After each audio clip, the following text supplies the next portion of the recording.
Welcome, time travelers, to tonight's deep dive into the forgotten corners of history. Whether you're unwinding after a long day or just seeking a moment of peace, I'm truly glad you're here. Feel free to share where you're tuning in from and what time it is for you. I picture us as tiny lights on a spinning planet, winked by curiosity and the quiet of the night. If this calm storytelling brings a bit of tranquility to your day, consider subscribing. We'll have many more historical journeys to share. In this video, I'm going to take you inside the actual daily routine of a medieval king. We're talking about the genuine details historians have pieced together from court records, royal chronicles, and surviving documents. We'll explore what these rulers did from the moment they awoke until they closed their eyes. And trust me, it will completely transform your perception of medieval royalty. But before we get into the specifics, let me give you some mind-blowing context. Most people imagine being a medieval king meant limitless power and endless luxury. However, the truth is, these rulers faced constant threats that could literally end their reign overnight. They had to balance the demands of powerful nobles who could rebel at any moment, manage intricate relationships with the church, handle foreign invasions, navigate economic crises, and somehow keep millions of people fed and safe. All this while knowing one wrong move could lead to assassination, rebellion, or total political collapse. And here's what makes this even more compelling. I've spent months researching court documents, royal household records, and actual medieval kings' surviving schedules. What I uncovered will completely change how you view medieval power. These weren't just ceremonial figures. They were working 16-hour days, making life and death decisions, and managing empires spanning thousands of miles. The level of multitasking and political skill required was absolutely astonishing. So, what exactly did a day in the life of a medieval king look like? Well, it turns out their schedules were packed tighter than a modern CEO's calendar. Let's start with the morning because this is where things get truly intriguing. Imagine this, it's dawn in a medieval castle. While most of the kingdom is still asleep, the king is already being roused by his personal attendants. But this isn't just a simple wake-up call. A medieval king's morning routine was a meticulously choreographed political performance that set the tone for the entire day. First, the king would be dressed by his personal valet. This wasn't merely about putting on clothes. Every garment, every accessory, every color choice was a political statement. The fabrics had to showcase wealth and power. The colors had to convey the right message for the political situation of the day. Even his choice of crown or circlet was strategic, as different occasions demanded different levels of royal display. But here's where it gets truly fascinating. While the king was being dressed, he was already conducting business. His closest advisors would brief him on overnight developments, urgent messages that had arrived, and any immediate crises. Imagine trying to make important political decisions while someone is literally putting your pants on. That was just a normal Tuesday morning for a medieval king. Next came morning prayers, and this was non-negotiable. Medieval kings ruled by divine right, meaning they claimed their authority came directly from God. So attending morning mass wasn't just about personal faith. It was about maintaining their entire basis for power. The king had to be seen as pious and blessed by God, because if people started questioning his divine mandate, his entire kingdom could crumble. But even during prayers, the king's mind was on politics. The chapel was often filled with important nobles, church officials, and foreign ambassadors, all observing the king's every move.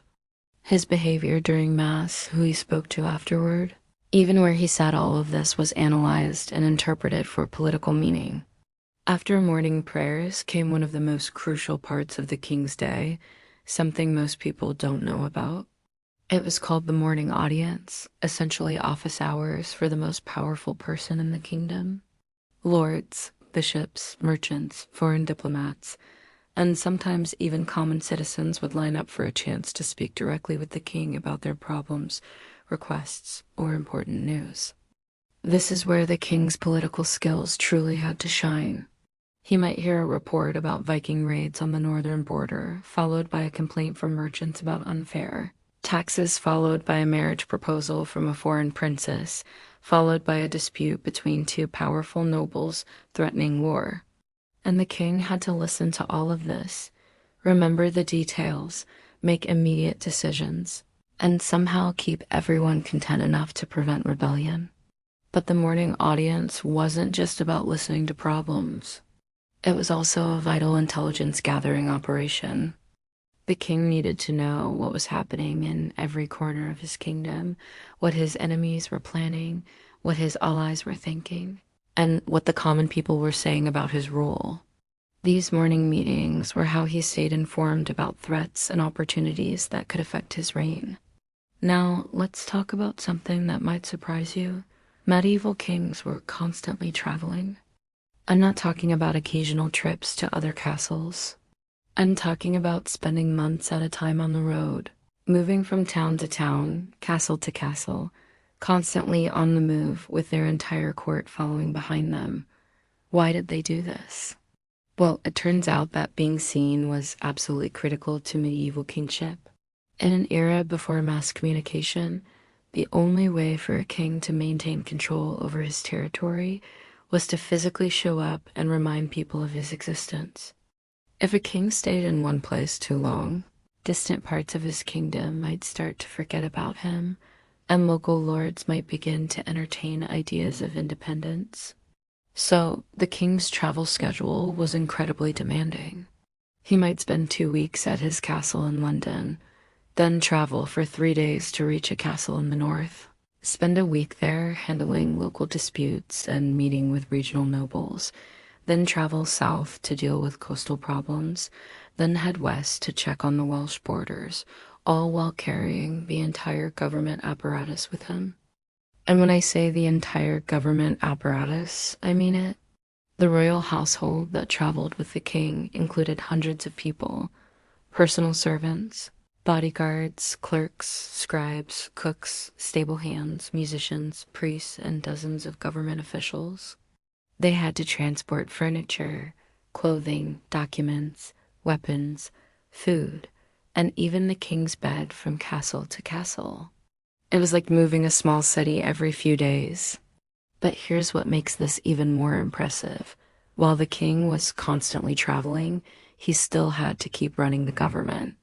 Legal documents needed to be signed, tax collection had to be supervised, military campaigns had to be planned, and diplomatic correspondence had to be maintained.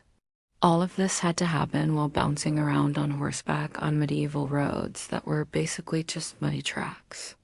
This brings us to one of the most important aspects of a medieval king's daily life, something that consumed hours every single day: paperwork. Yes, you heard that right. Medieval kings spent enormous amounts of time on administrative tasks that would make a modern bureaucrat's head spin. Every land grant had to be personally approved by the king. Every major tax collection needed royal authorization. Every important legal case required the king's attention. Every military appointment had to be signed off on. Every diplomatic treaty needed the royal seal. The number of documents that crossed a medieval king's desk every single day was absolutely staggering. But it wasn't just about signing papers. The king had to actually understand what he was signing, because making the wrong decision could have catastrophic consequences. Grant land to the wrong person, and you might accidentally strengthen a potential rebel. Approve the wrong tax policy, and you might trigger a peasant uprising. Make the wrong military appointment, and you might lose an entire army. So kings had to be incredibly well-informed about law, economics, military strategy, and international politics. They needed to understand the complex web of relationships between different noble families, the strategic importance of different territories, the economic value of various trade routes, and the military capabilities of both their allies and their enemies. This is why medieval kings typically had teams of highly educated advisors. But even with expert help, the final decisions always came down to the king himself. And remember, these weren't abstract policy decisions. These were choices that could literally determine whether the kingdom survived or fell apart. Now, let's talk about something that might shock you about medieval kings. They were constantly under physical threat. I'm not just talking about the occasional assassination attempt or foreign invasion. I'm talking about living every single day knowing that there were people actively plotting to kill them, overthrow them, or destroy everything they have built. Medieval politics was incredibly violent. Kings who showed weakness were quickly eliminated by stronger rivals. Kings who made enemies of powerful nobles often found themselves facing armed rebellions. Kings who failed to defend their territory were conquered by foreign armies. And kings who lost the support of their people sometimes faced popular uprisings that could end with them being dragged from their castle and executed in the town square. This constant threat of violence shaped every aspect of a medieval king's daily routine. He couldn't travel anywhere without a heavily armed escort. He couldn't eat food that hadn't been tested for poison.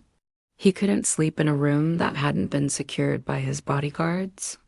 Even his most trusted advisors were potential threats, because anyone with access to the king was also in a position to betray him. But here's what's truly fascinating about this. Despite living under constant threat, medieval kings couldn't afford to appear afraid or paranoid. Showing fear was a sign of weakness, and weakness was an invitation for enemies to attack. So kings had to project confidence and strength even when they knew daggers were pointed at them from every direction. This created incredible psychological pressure that modern leaders can barely imagine. Every public appearance was a performance where the king had to convince everyone watching that he was powerful, confident, and completely in control, even if he was actually terrified that someone in the crowd might try to kill him. The stress of this lifestyle was enormous, and it shows up in historical records. Many medieval kings died young from what we would now recognize as stress-related illnesses. Others developed what appear to be anxiety disorders or paranoid tendencies. Some turned to alcohol or other substances to cope with the pressure, and quite a few simply cracked under the strain and made increasingly erratic decisions that eventually led to their downfall.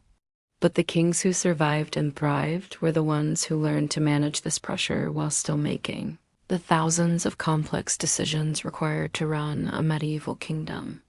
They had to be simultaneously paranoid enough to stay alive and confident enough to lead effectively. It was an almost impossible balancing act, and the fact that any of them managed to pull it off for decades at a time is honestly amazing. Speaking of making complex decisions, let's dive into one of the most demanding aspects of medieval kingship, military leadership. Because when we think about medieval kings, we often picture them leading charges into battle. But the reality of royal military responsibilities is far more complex and demanding than Hollywood would have you believe. First of all, medieval kings weren't just military commanders who showed up for the big battles. They were essentially running a complex military-industrial operation that never stopped. Think about it this way. The king had to maintain standing armies, manage castle defenses, coordinate supply lines, negotiate with mercenary companies, and plan military campaigns that could last for months or even years. But here's where it gets really complicated. Medieval armies weren't like modern military forces with clear command structures and professional soldiers. Instead, they were chaotic collections of different groups with competing loyalties and interests. You had knights who owed military service to the king, but who also had their own lands and political agendas. You had mercenary companies who fought for whoever paid them the most. You had peasant levies who were forced to serve but had no military training and just wanted to go home to their farms. Managing these different factions required incredible diplomatic skill. The king had to keep his knights happy by giving them opportunities for glory and plunder. He had to pay his mercenaries enough that they wouldn't switch sides in the middle of a campaign. He had to motivate his peasant soldiers without pushing them so hard that they deserted en masse. And he had to do all of this while actually winning battles against enemies who were trying to kill him and destroy his kingdom. The logistics alone were mind-boggling. Medieval armies needed enormous amounts of food, water, weapons, armor, horses, and medical supplies. But there were no supply trucks or military logistics companies. Everything had to be organized by the king's household staff, transported by wagon trains that moved at walking speed, and distributed to thousands of soldiers who were scattered across miles of countryside. The king wasn't just responsible for supplying his own forces. He also had to think about denying supplies to his enemies.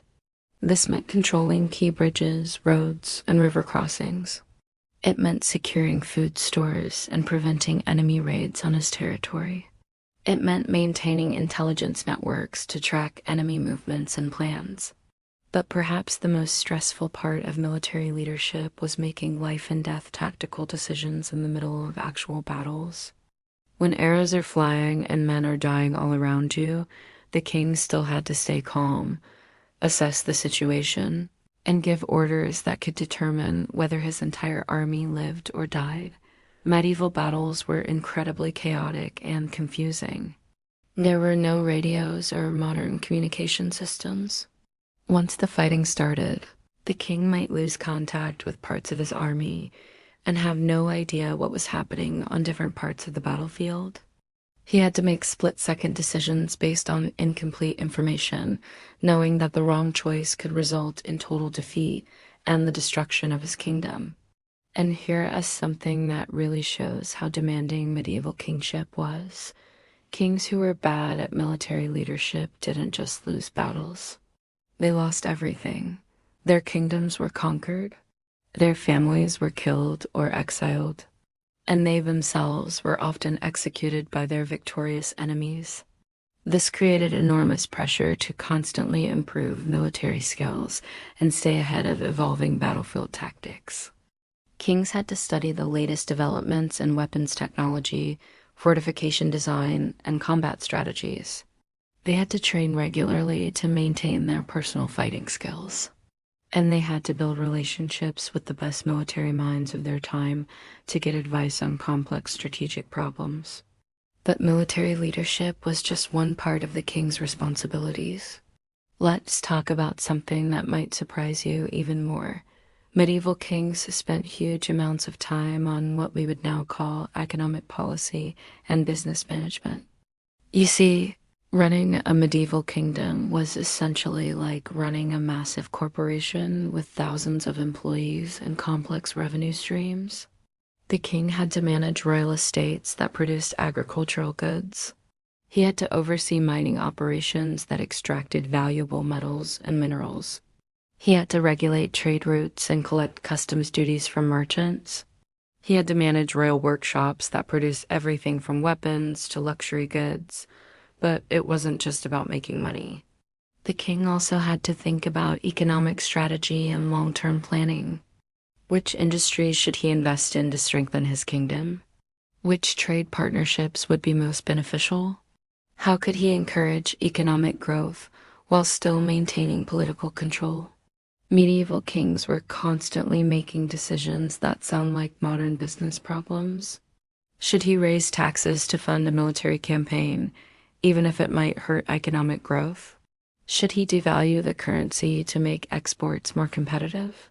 Should he grant trading privileges to foreign merchants, or would that hurt domestic businesses? And just like modern business leaders, kings had to deal with economic crises that could threaten everything they had built. Crop failures could lead to famine and social unrest. Trade wars could disrupt vital revenue streams.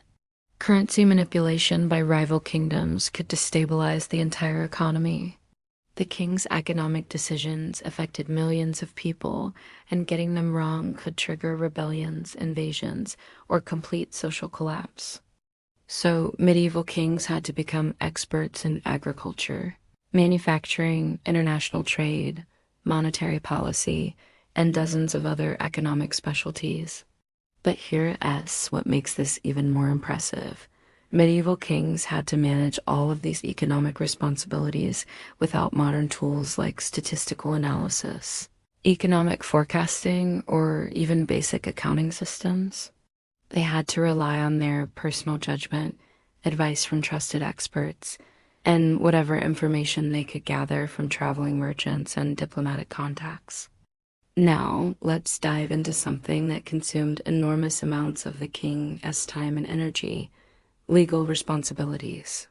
Because medieval kings weren't just political and military leaders, they were also the ultimate judges and legal authorities for their entire kingdoms.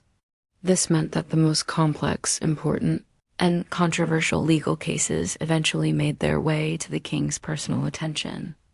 Disputes between powerful nobles that could lead to civil war, accusations of treason against high-ranking officials, property disputes that involve vast amounts of land and wealth, criminal cases where the punishment could be death or exile.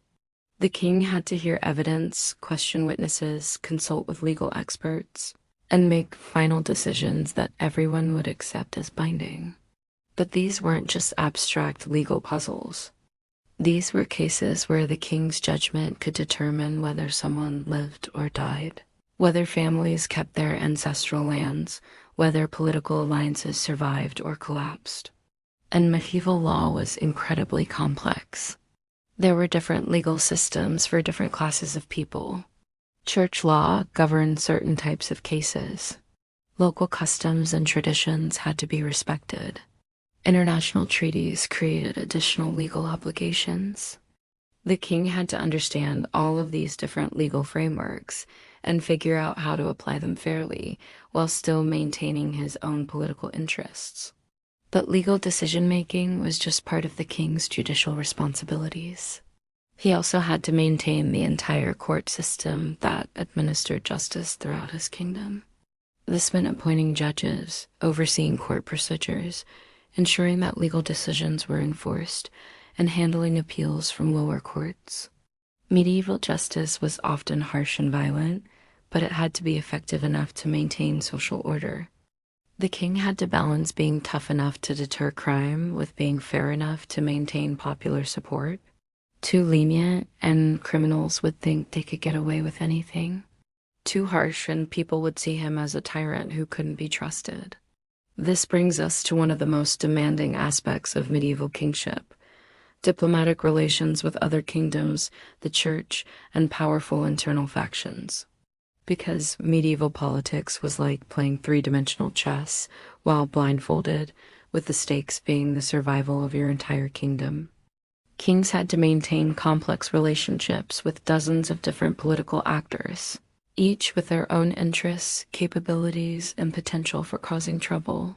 Foreign rulers who might be allies today and enemies tomorrow. Church officials who claimed authority that sometimes conflicted with royal power. Powerful nobles who controlled their own armies and territories.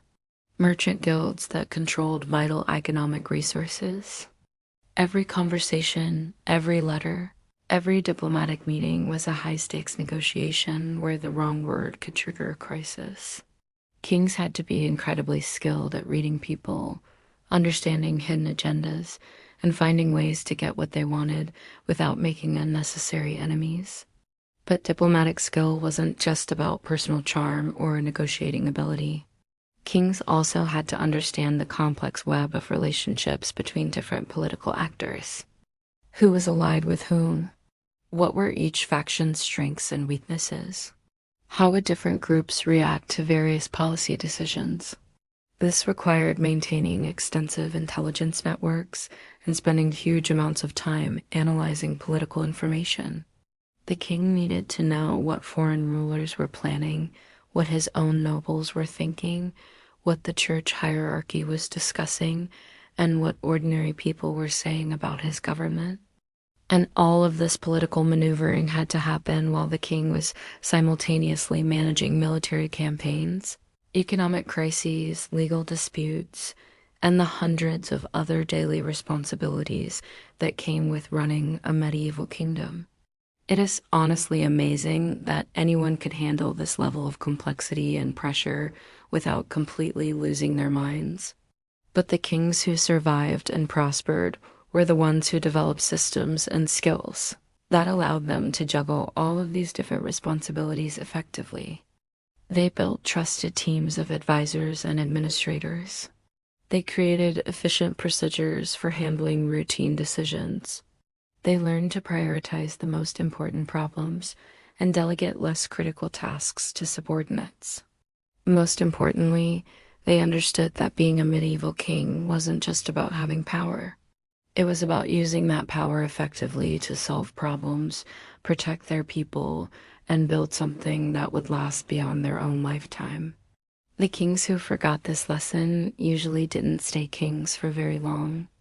Now, here is something that will absolutely blow your mind about medieval kingship: the sheer amount of ceremony and ritual that these rulers had to participate in every single day. We're not talking about the occasional grand coronation or royal wedding you see in movies. I'm talking about dozens of formal ceremonies, rituals, and symbolic performances that happen constantly throughout the year. Think about it this way. Medieval people believed that the king's authority came directly from God, but that divine connection had to be constantly reinforced through elaborate public displays. The king couldn't just sit in his castle and expect people to remember that he was divinely appointed. He had to prove it over and over again through carefully choreographed ceremonies that demonstrated his special relationship with heaven. So, what did this actually look like in practice? Well, the king's calendar was packed with religious festivals, seasonal celebrations, and political ceremonies that required his personal participation. Easter required weeks of special masses and processions. Christmas meant elaborate gift-giving ceremonies with hundreds of nobles. Harvest festivals required the king to bless crops and livestock. Victory celebrations after military campaigns could last for days. But here's where it gets really demanding. Each of these ceremonies had to be performed perfectly, because any mistake could be interpreted as a sign that God was withdrawing his support from the king. If the king stumbled during a procession, people might think it was an omen of defeat. If he wore the wrong colors during a religious ceremony, it could be seen as disrespect toward the church. If he failed to follow the proper protocol during a diplomatic meeting, it could trigger an international incident. So medieval kings had to memorize incredibly complex ceremonial procedures for dozens of different types of events. They had to know exactly where to stand, what to say, when to bow, which crown to wear, and how to interact with different classes of people according to elaborate rules of precedence and protocol. And remember, this wasn't just about looking impressive. These ceremonies were actually crucial tools of political control. When a king appeared in full royal regalia, surrounded by his nobles and blessed by church officials, it sent a powerful message about his authority and legitimacy. People who might question his right to rule in private would find it much harder to rebel after witnessing these awe-inspiring displays of royal power. But the pressure of performing these ceremonies perfectly was enormous. The king was constantly being watched by hundreds or even thousands of people who were analyzing his every gesture for political meaning. A moment of weakness or uncertainty could undermine months of careful political maneuvering. This brings us to something that most people never think about when they imagine medieval royalty, the incredible physical demands of being a king. These weren't sedentary desk jobs where you could sit comfortably all day. Medieval kingship required enormous stamina, strength, and pain tolerance. First, there was all that traveling I mentioned earlier. We're talking about spending months at a time on horseback, riding for 8 to 12 hours a day on roads that were basically just muddy tracks full of rocks and holes. Medieval saddles weren't comfortable leather chairs like modern ones. They were hard wooden frames that would leave you sore and bruised after just a few hours of riding. But the traveling was just the beginning. Kings had to be able to fight in full armor that weighed 60 to 80 pounds. They had to be skilled with multiple weapons, including swords, lances, and crossbows. They had to be able to control a warhorse in the chaos of battle while making split-second tactical decisions. And it wasn't just about combat skills. Medieval kings had to have the physical presence and stamina to command respect from hardened warriors who had spent their entire lives training for violence. If a king looked weak or tired during a military campaign, his own soldiers might start questioning whether he was fit to lead them into battle. The physical demands extended to everyday court life as well. Those elaborate ceremonies I mentioned earlier often required standing for hours in heavy, formal clothing and uncomfortable crowns. Royal banquets could last all night, and the king was expected to remain alert and socially engaged throughout the entire event. Medieval castles were cold, drafty, and often unhealthy places to live. There was no central heating, limited sanitation, and primitive medical care. Kings regularly got sick from contaminated food, infected wounds, and exposure to harsh weather during military campaigns. But they couldn't afford to show weakness or take time off to recover, because that would give their enemies opportunities to strike. The combination of physical stress, constant travel, irregular meals, and chronic sleep deprivation took a severe toll on royal health. Many medieval kings died in their 30s or 40s from what we would now recognize as stress-related illnesses, infections that could have been easily treated with modern medicine, or complications from injuries sustained in battle. But here's what makes this even more impressive. Despite these crushing physical demands, kings still had to maintain their mental sharpness for complex political and administrative tasks. They had to make important decisions while exhausted, injured, or sick. They had to negotiate delicate diplomatic agreements while dealing with chronic pain from old battle wounds. They had to analyze complex economic problems while suffering from medieval medical treatments that were often worse than the original illness. Now, let us talk about something that might surprise you about medieval kings, their relationship with money and personal wealth.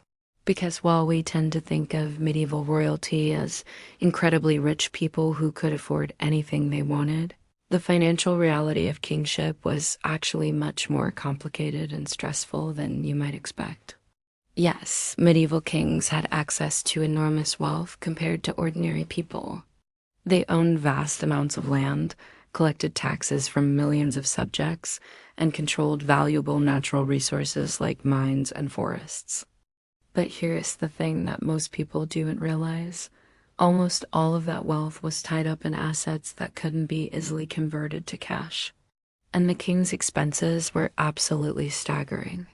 Think about it this way. The king had to maintain dozens of castles and royal residences. Each one required permanent staff, regular repairs, and expensive furnishings that demonstrated royal status. He had to support a traveling household of hundreds of people, including their salaries, food, clothing, and equipment. He had to maintain armies that could cost more in a single campaign than most kingdoms generated in tax revenue over an entire year. But the really challenging part was that royal income was unpredictable and seasonal.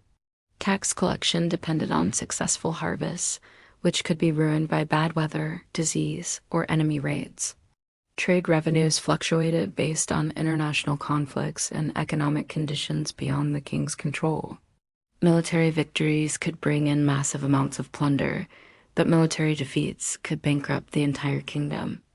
So, medieval kings were constantly dealing with cash flow problems that would challenge modern financial experts. They had to figure out how to pay for immediate military needs while maintaining long-term investments in infrastructure and political relationships. They had to balance the need to appear wealthy and powerful with the practical reality of limited liquid assets. This led to some fascinating financial strategies that show how sophisticated medieval economic thinking could be. Kings would borrow money from Italian banking houses and Jewish moneylenders, using future tax revenues as collateral. They would sell royal privileges and monopolies to raise quick cash for military campaigns. They would manipulate currency values to improve their kingdom's trade balance. But these financial maneuvers were incredibly risky. Defaulting on loans could destroy relationships with important creditors. Debasing the currency could trigger inflation and social unrest. Selling too many royal privileges could undermine the king's long-term political authority. And unlike modern governments, medieval kings didn't have sophisticated financial institutions or economic advisors to help them manage these challenges. They had to rely on their own judgment and whatever advice they could get from merchants, church officials, and foreign diplomats who might have their own hidden agendas. The pressure of these financial responsibilities was enormous, and it shows up repeatedly in historical records. Kings who made poor financial decisions often found themselves unable to pay their armies, which led to military defeats and political collapse. Others became so desperate for revenue that they imposed crushing taxes on their subjects, which triggered rebellions that destroyed their kingdoms. But the kings who succeeded learned to think like sophisticated financial managers. They diversified their revenue sources, maintained good relationships with creditors, and invested royal resources in projects that would generate long-term returns. They understood that financial stability was just as important as military strength for maintaining royal power. This brings us to one of the most emotionally demanding aspects of medieval kingship: the complete lack of privacy and personal relationships that we would recognize as normal. Because when you're the king, every aspect of your personal life becomes a matter of political significance that affects the entire kingdom. Medieval kings couldn't just marry for love like ordinary people. Every royal marriage was a diplomatic alliance that could determine whether kingdoms went to war or made peace. The king's choice of bride affected trade relationships, military agreements, and the balance of power across Europe.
They had to project strength and self-sufficiency at all times, even when they were dealing with problems that would overwhelm ordinary people. The psychological pressure of this lifestyle shows up in historical accounts of royal behavior that seems erratic or extreme. Kings who became increasingly suspicious of their advisors' rulers, who made impulsive decisions that damaged their kingdoms, monarchs who turned to alcohol or other destructive behaviors to cope with stress. But the kings who survived and thrived were the ones who found ways to maintain their emotional equilibrium.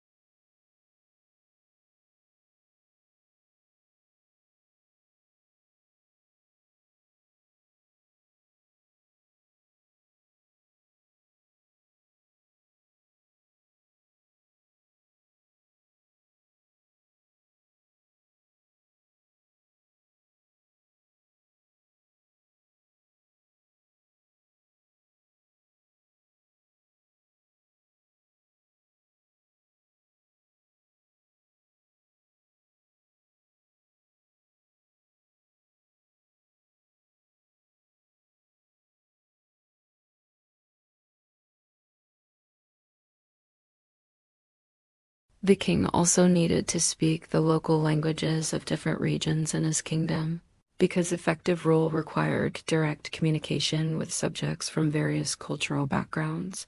But language skills were just the beginning. Medieval kings had to understand law, theology, history, military strategy, economics, natural philosophy, and diplomatic protocol. They needed to be able to analyze complex political situations, understand the implications of different policy choices, and make decisions that balanced competing interests and priorities.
Modern political leaders who make mistakes might lose elections or face criticism, but their countries continue to exist and their families remain safe. Medieval kings who failed face conquest, exile, execution, and the complete elimination of their dynasties. The stakes of every decision were literally life and death, not just for the king himself, but for everyone who depended on his success. This knowledge shaped every aspect of royal decision-making and created a level of pressure that is almost impossible for us to imagine today. Every morning, when a medieval king woke up, he knew that the choices he made that day could determine whether his kingdom survived or fell to enemies, who would show no mercy to him or his family. The weight of this responsibility was enormous, and it required a level of mental toughness and emotional resilience that few people possess. Medieval kings had to function effectively under constant stress, while making complex decisions with incomplete information and dealing with threats that could emerge from any direction at any time.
demonstrating the physical prowess and courage expected of a warrior leader.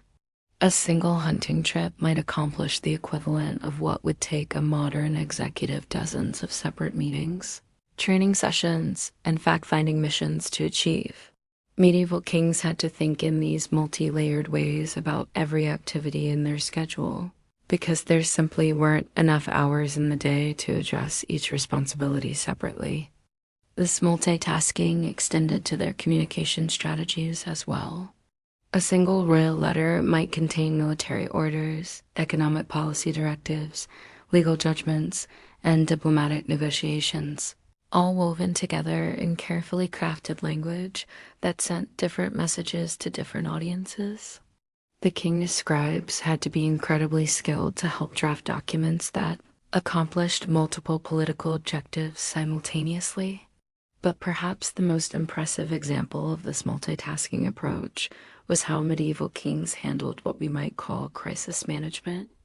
When a major emergency erupted, they couldn't just drop everything else and focus exclusively on solving that one problem. They had to continue managing all their other responsibilities while simultaneously dealing with whatever catastrophe had just emerged. Let's walk through a specific example that shows how this worked in practice. Say a foreign army has just invaded your kingdom and is marching toward your capital city. Obviously, this requires an immediate military response. But a medieval king couldn't just grab his sword and charge off to battle.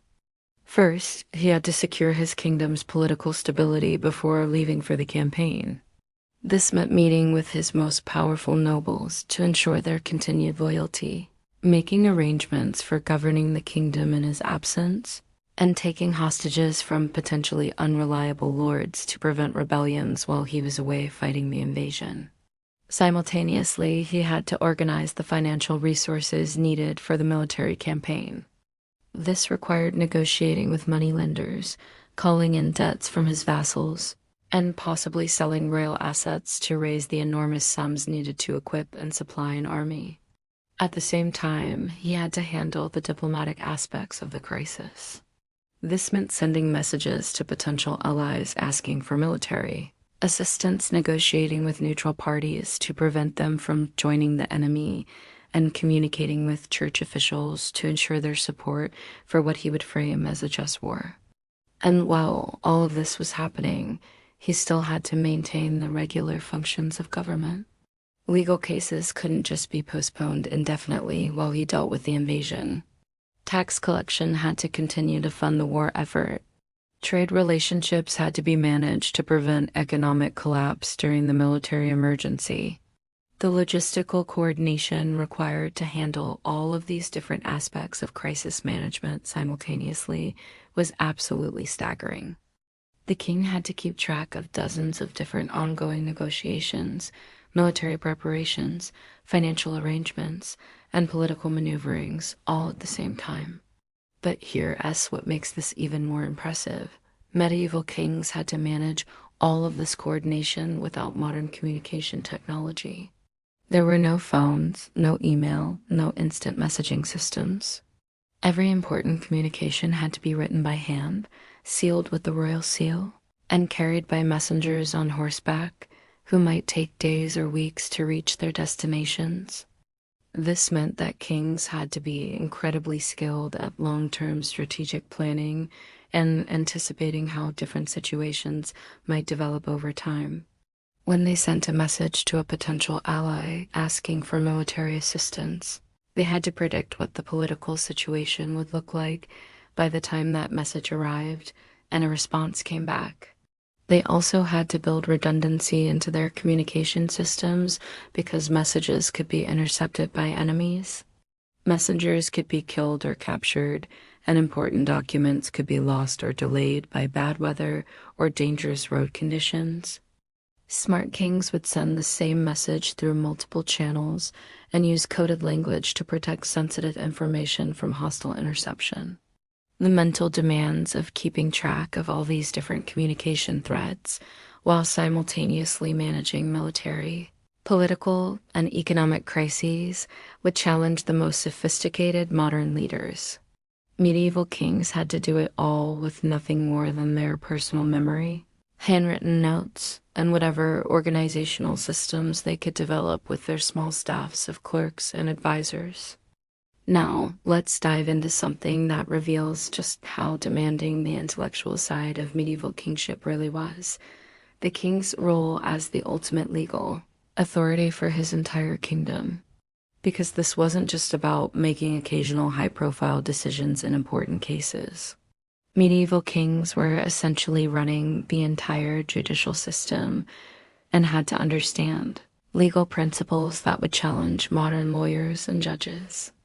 The complexity started with the fact that medieval kingdoms typically had multiple overlapping legal systems that all claimed authority over different types of cases and different classes of people.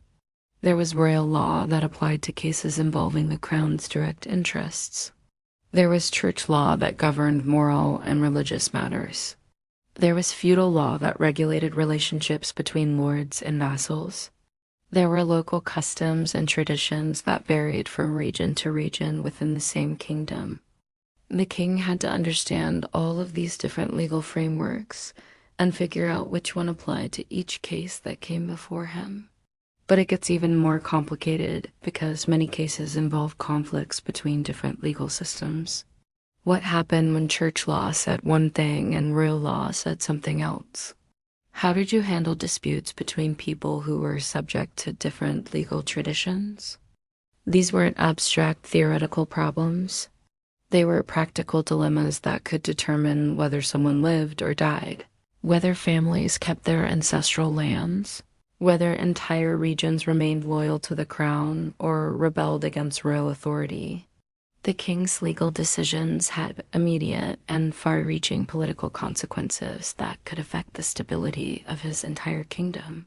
But medieval kings couldn't just make arbitrary decisions based on their personal preferences or political convenience.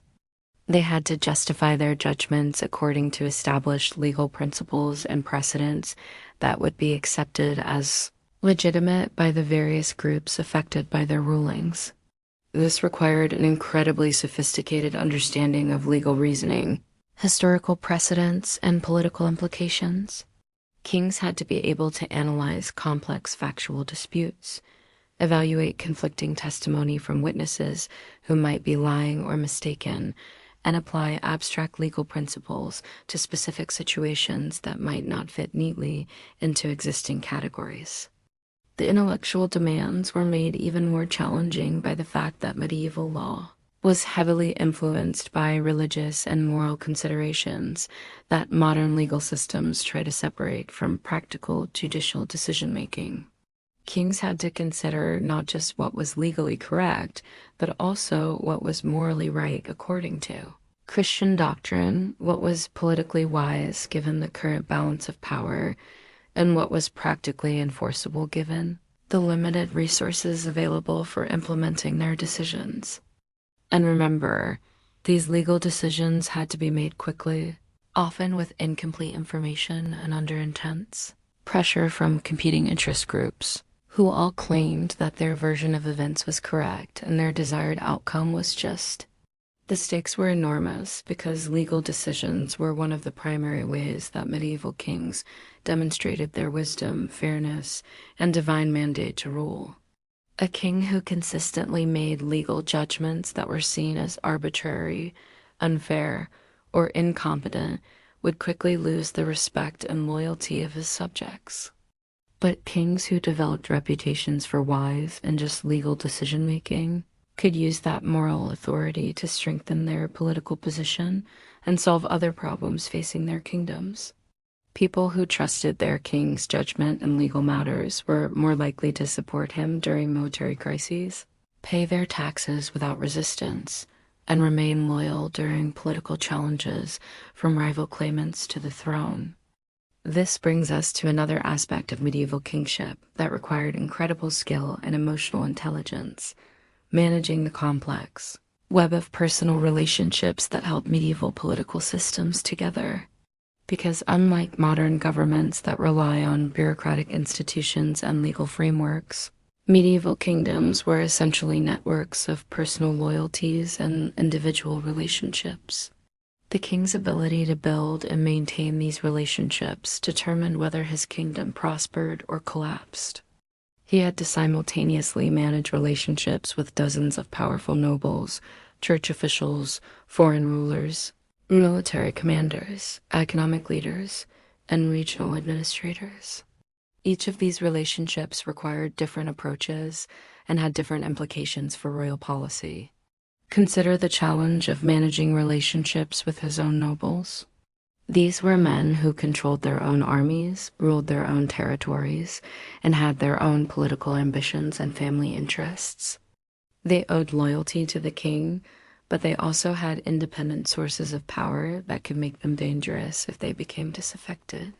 The king had to find ways to keep these nobles happy and loyal without giving them so much power that they could challenge royal authority. This required a delicate balance of rewards and constraints, opportunities and limitations that had to be constantly adjusted based on changing circumstances and shifting political dynamics. Some nobles could be motivated by grants of additional land or titles. Others were more interested in military commands that offered opportunities for glory and plunder. Still, others were primarily concerned with protecting their family interests or advancing their sons' careers at court. The king had to understand each noble's individual motivations and tailor his approach accordingly. But he also had to think about how his treatment of one noble would affect his relationships with others. Favoring one powerful lord might alienate his rivals. Punishing one rebel might intimidate others into submission, or it might convince them that they needed to rebel before the king moved against them too. These relationship management challenges were complicated by the fact that medieval politics was intensely personal in ways that modern people might find difficult to understand. Political alliances were often based on family connections, personal friendships, shared military experiences, or mutual obligations that went back generations. A king might find himself caught between competing loyalties to men who had saved his life in battle, nobles whose families had served his dynasty for centuries, and church officials who claimed to represent God's will on earth. Balancing these different personal obligations while still making decisions that serve the kingdom's broader interests required extraordinary diplomatic skill and emotional intelligence. The personal nature of medieval politics also meant that kings had to be incredibly careful about their own behavior and reputation. A king who was seen as ungrateful to his supporters, disloyal to his allies, or unfair in his treatment of different factions would find it very difficult to maintain the network of relationships that kept his kingdom functioning. But kings who developed reputations for honor, generosity, and loyalty could build political networks that were incredibly resilient and effective. People wanted to serve kings they respected and trusted. And this personal loyalty could overcome many of the structural challenges facing medieval governments. Now let's talk about something that shows just how physically and mentally exhausting the daily routine of a medieval king really was: the constant travel and the incredible logistical challenges of moving the entire apparatus of government from place to place on a regular basis. Most people today can barely imagine what it was like to travel in the medieval period. There were no paved roads, no bridges over most rivers, no hotels or restaurants, no maps that could be trusted, and no weather forecasting to help plan journeys. Every trip was an adventure that could be delayed or derailed by storms, floods, bandit attacks, or simple mechanical problems with wagons and equipment. But medieval kings couldn't just stay home and avoid these travel difficulties. As I mentioned earlier, being seen by their subjects was absolutely crucial to maintaining political control. A king who stayed in one place too long would find that distant parts of his kingdom started to forget about him, and local lords began acting like independent rulers. So the royal household was constantly on the move, traveling from castle to castle, town to town, region to region in an endless circuit that covered thousands of miles every year. And when I say the royal household, I'm talking about a traveling circus that included hundreds of people and thousands of animals. There were the king's personal servants, bodyguards, and advisors. There were government clerks and scribes who handled the administrative work that continued even while traveling. There were cooks, stable hands, musicians, and entertainers who maintained the royal lifestyle on the road. There were craftsmen and artisans who repaired equipment and created the luxury goods that demonstrated royal wealth and status. All of these people had to be fed, housed, and paid while the household was traveling.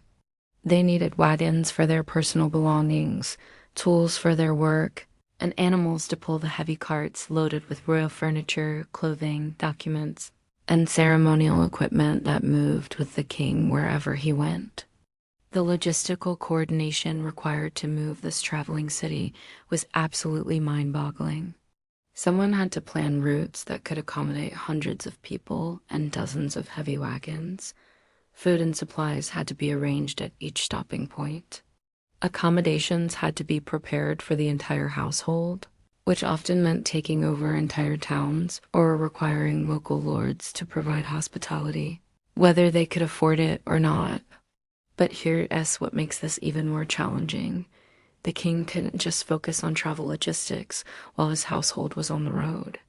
He still had to conduct all the regular business of government while bouncing around in a medieval wagon on roads that were basically just muddy tracks full of rocks and holes. Legal cases had to be heard and decided. Military dispatches had to be read and responded to. Diplomatic correspondence had to be maintained with other kingdoms. Economic policies had to be implemented and adjusted. All of this complex governmental work had to happen while the king was physically uncomfortable, often sick from bad food or contaminated water, and dealing with the constant stress of managing a traveling household that was vulnerable to bandits, enemy attacks, or simple accidents. The physical toll of this lifestyle was enormous. Medieval kings aged quickly from the constant stress, irregular meals, poor sleeping conditions, and exposure to harsh weather during months of travel every year. Many died young from what we would now recognize as stress-related illnesses or complications from infections that could have been easily treated if they had access to modern medical care and the luxury of staying in one place long enough to recover properly. But the kings who survived this punishing lifestyle and thrived despite its challenges were the ones who learned to use travel as a tool of government rather than just seeing it as a necessary burden. They turned their constant movement into opportunities to gather intelligence, build relationships, solve local problems, and demonstrate royal power to subjects who might otherwise never see their king. Smart kings would time their travels to coincide with important local events like harvest festivals, religious celebrations, or seasonal markets where they could interact with large numbers of ordinary people. They would use their presence in different regions to resolve local disputes, inspect royal properties, and meet with regional administrators who were responsible for implementing royal policies.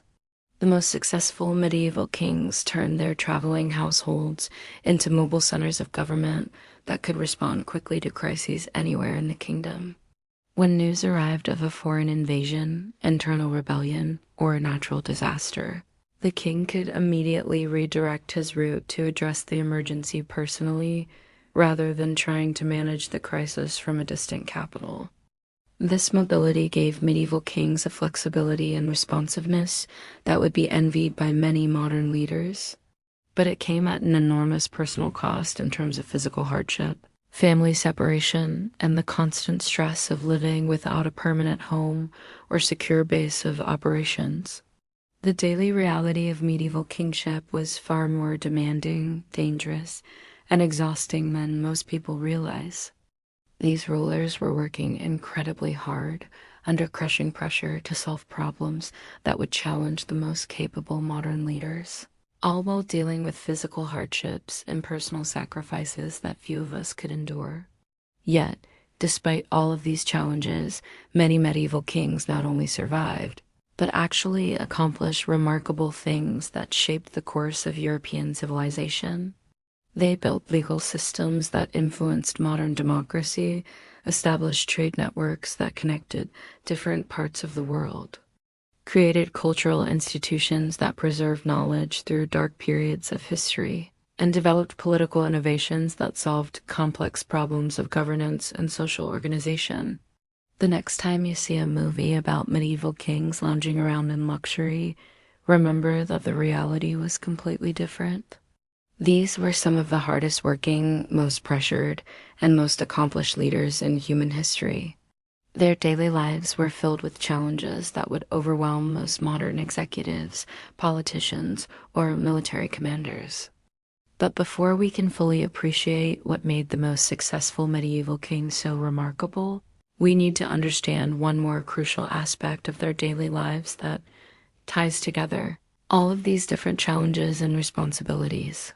That crucial aspect was something that might shock you about medieval kingship, the incredible emotional and psychological burden of making decisions that could literally determine whether thousands or even millions of people lived or died. Because here's what most people do and realize about medieval rulers. Every single choice they made carried life and death consequences that would haunt modern leaders. Think about this for a moment. When a modern political leader makes a mistake, people might lose jobs or face economic hardship. When a medieval king made a mistake, entire cities could be burned to the ground. Thousands of families could be slaughtered, and entire bloodlines could be wiped from existence. The weight of that responsibility was absolutely crushing. Let me paint you a picture of what this actually looked like in practice. The king wakes up one morning and receives reports that enemy forces are approaching 3 different parts of his kingdom simultaneously. He has enough military resources to defend 2 of those locations effectively, but not all 3. So he has to choose which towns and villages will receive protection and which ones will be left to face invasion, conquest, rape, pillage, and murder. How do you make that choice? Do you save the largest population center and sacrifice the smaller communities? Do you protect the economically important regions and abandon the poor agricultural areas? Do you defend the places with the most political significance and let the others burn? There's no good answer. And whatever decision you make will result in the deaths of people who trusted you to protect them. But here's what makes this even more psychologically devastating. The king would often know many of these people personally. Medieval kingdoms were much smaller and more personal than modern nations. The king might have visited those threatened towns during his travels. He might have met the local lords, blessed their children, attended their weddings, heard their legal disputes. These weren't abstract statistics on a government report. These were real people with faces and names and families who were depending on him to save their lives. Now, imagine having to live with the knowledge that your decision condemned hundreds or thousands of those people to death. Imagine receiving reports weeks later about what happened to the places you chose not to defend. Imagine meeting the survivors and seeing the accusation in their eyes, even if they're too afraid or respectful to voice their anger directly. The psychological toll of carrying that kind of responsibility would break most people. And remember, medieval kings had to make these kinds of impossible choices not once in a lifetime, but regularly throughout their reigns. Every major decision involved trade-offs that meant some people would live and others would die. But it wasn't just military decisions that carried these crushing moral burdens. Economic policies had life and death consequences too. Raising taxes to fund necessary government services might prevent starvation in one region while triggering famine in another area that could no longer afford food. Granting trade privileges to foreign merchants might bring prosperity to port cities while destroying the livelihoods of domestic craftsmen and their families. Even seemingly simple administrative decisions could have devastating unintended consequences. Appointing the wrong person to a regional governorship might lead to corruption, oppression, and eventually rebellion that costs thousands of lives. Choosing the wrong marriage alliance might trigger a war that lasts for decades and destroys multiple kingdoms. Medieval kings lived with the constant awareness that their judgment was literally the difference between life and death for countless people. They couldn't delegate these ultimate decisions to subordinates or hide behind bureaucratic processes. The responsibility was entirely theirs, and everyone knew it. This created a level of psychological pressure that's almost impossible for modern people to comprehend. Every mistake was amplified into a catastrophe. Every success was temporary and fragile. Every decision opened up new possibilities for future disasters that the king would be personally responsible for preventing or managing. The loneliness of this burden was made worse by the fact that kings couldn't share their doubts or fears with anyone without appearing weak and undermining their authority. They had to project confidence and certainty even when they were genuinely uncertain about what the right choice might be. They had to convince everyone around them that they were capable of handling these impossible responsibilities, even when they were privately terrified of making the wrong decision. Many medieval kings developed what we would now recognize as chronic anxiety, depression, or post-traumatic stress from the cumulative weight of these moral burdens. Historical records describe rulers who became increasingly paranoid, erratic, or withdrawn as they aged, and accumulated more traumatic experiences of seeing their decisions lead to suffering and death. But the most successful medieval kings were the ones who found ways to cope with these psychological pressures without losing their ability to function effectively as leaders. They developed mental frameworks that allowed them to accept the tragic reality that leadership sometimes requires choosing between different forms of suffering. Rather than finding perfect solutions that avoid all harm, they learned to focus on making the best decisions possible with the information available. Rather than torturing themselves over outcomes they couldn't control, they found ways to honor the people who died as a result of their choices while still maintaining the emotional strength needed to keep making difficult decisions in the future. Most importantly, they understood that the alternative to making these hard choices wasn't avoiding responsibility for death and suffering. The alternative was allowing their kingdoms to collapse into chaos, where even more people would die from war, famine, disease, and social breakdown.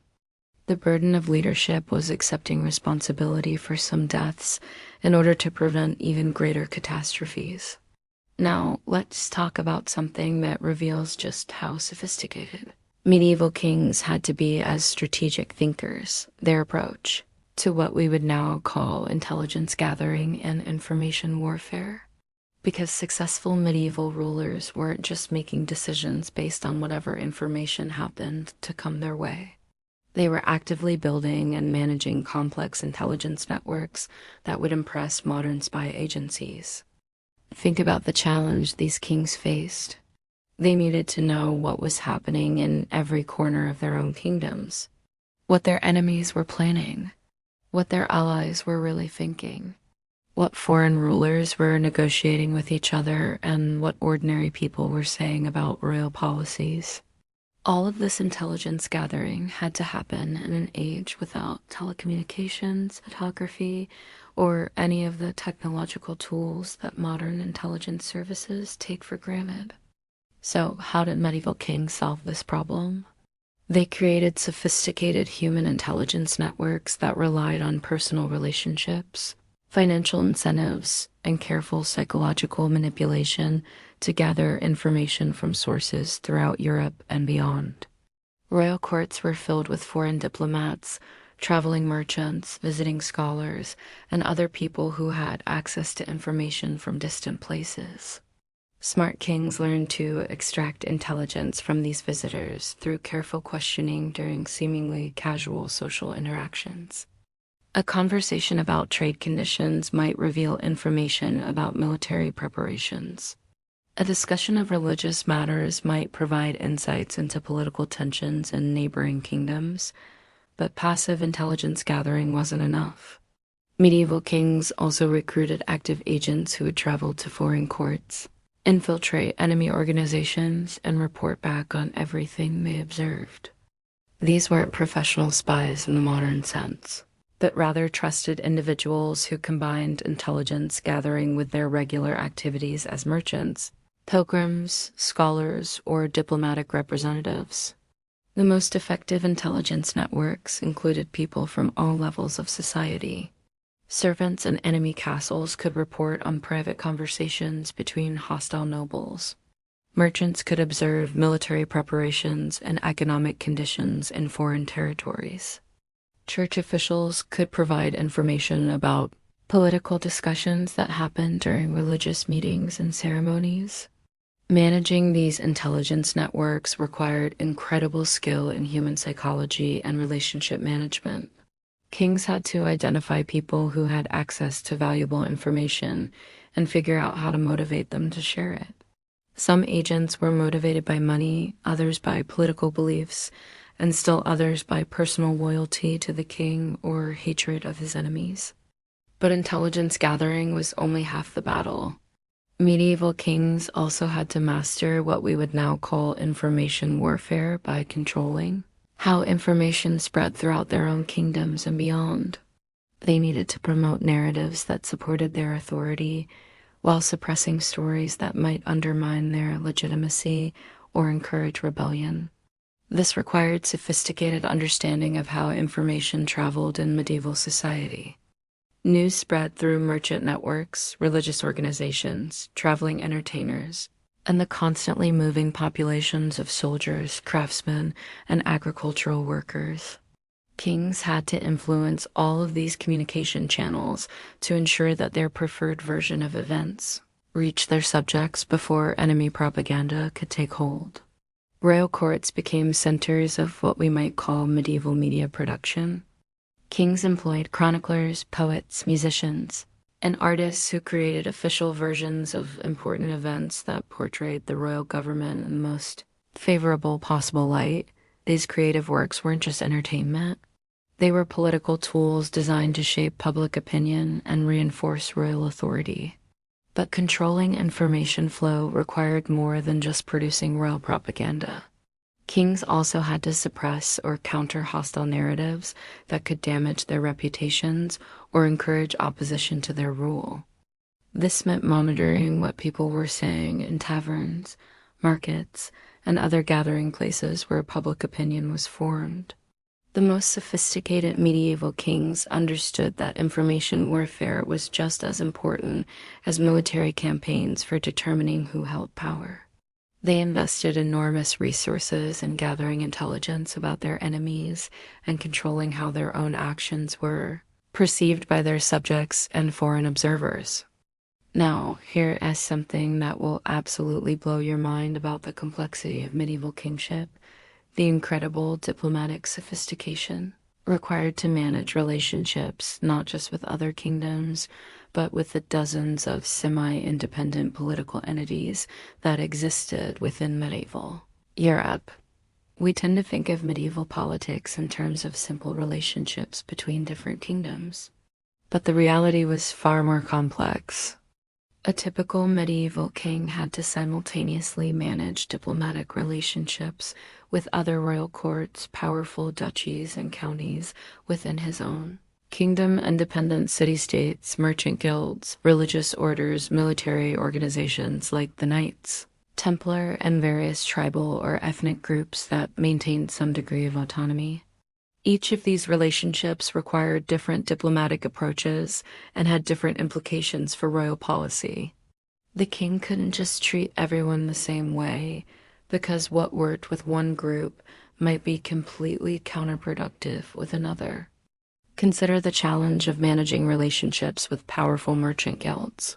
These organizations controlled vital trade routes and economic resources, but they also had their own political agendas and competing loyalties.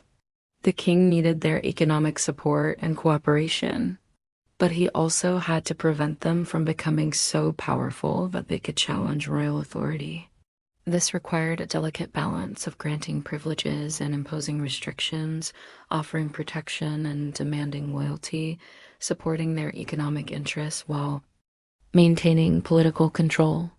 The king had to understand the internal politics of each guild, the personalities and motivations of their leaders, and the economic factors that influenced their decision-making. But merchant relationships were just one aspect of this diplomatic complexity. Medieval kings also had to manage relationships with various religious organizations that claimed authority over different aspects of social and political life. The Catholic Church was obviously the most important religious institution, but there were also numerous monastic orders, religious brotherhoods, and local religious communities that had their own political influence and economic resources.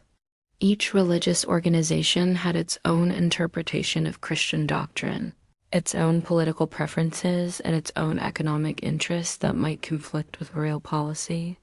The king had to navigate these religious politics without alienating any group so badly that they would actively oppose his rule or support his enemies. The diplomatic challenges became even more complex when dealing with ethnic and cultural minorities within the kingdom. Medieval kingdoms typically included populations with different languages, customs, legal traditions, and historical grievances. The king had to find ways to maintain their loyalty while still enforcing royal authority and preventing separatist movements that could fragment his territory. This required deep understanding of different cultural values, historical memories, and political aspirations.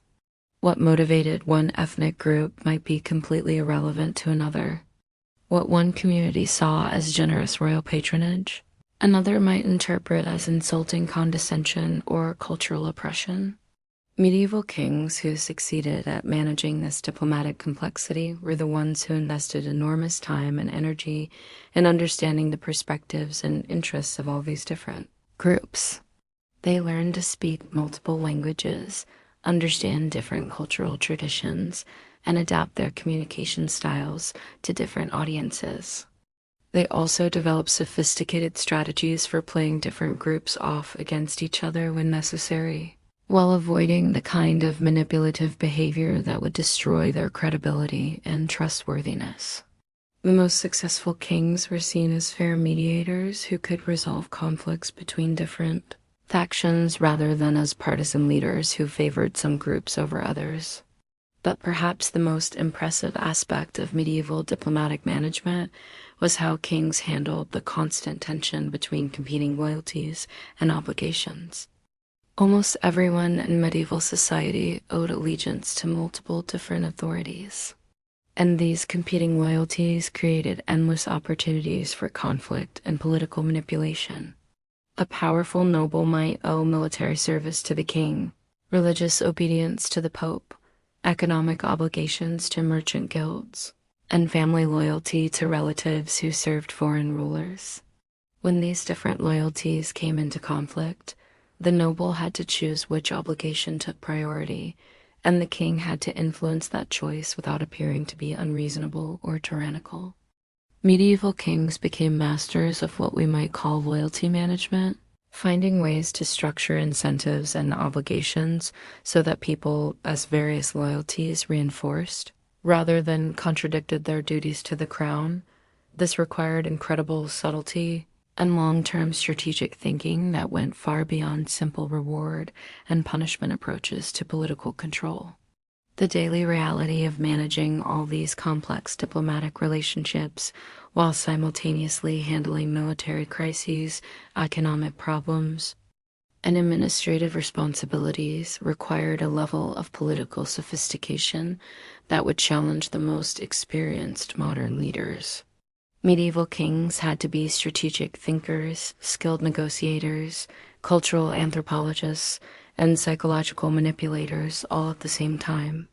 Yet, despite the incredible complexity of these challenges, many medieval kings not only managed to hold their kingdoms together, but actually expanded their territories, strengthened their institutions, and left legacies that influenced European development for centuries to come. This brings us to something that ties together all of these different aspects of medieval kingship and shows why the daily life of these rulers was so much more demanding than most people realize. The constant pressure of knowing that everything you had built could be destroyed overnight by a single bad decision or unexpected crisis. Modern political leaders operate within stable institutional frameworks that provide some protection against catastrophic failure. Even if a president or prime minister makes serious mistakes, the country's government, economy, and social structure will probably survive. But medieval kingdoms were much more fragile and dependent on the personal capabilities of their rulers. A medieval king who lost a major battle might see his entire kingdom conquered by enemies who would kill his family, disperse his supporters, and erase his dynasty from history. A king who made the wrong economic decisions might trigger famines that killed hundreds of thousands of his subjects and destroyed the agricultural base that supported his government. A king who mishandled diplomatic relationships might find himself facing coalitions of enemies that were too powerful to resist. This fragility meant that medieval kings lived with constant awareness that their next decision might be their last.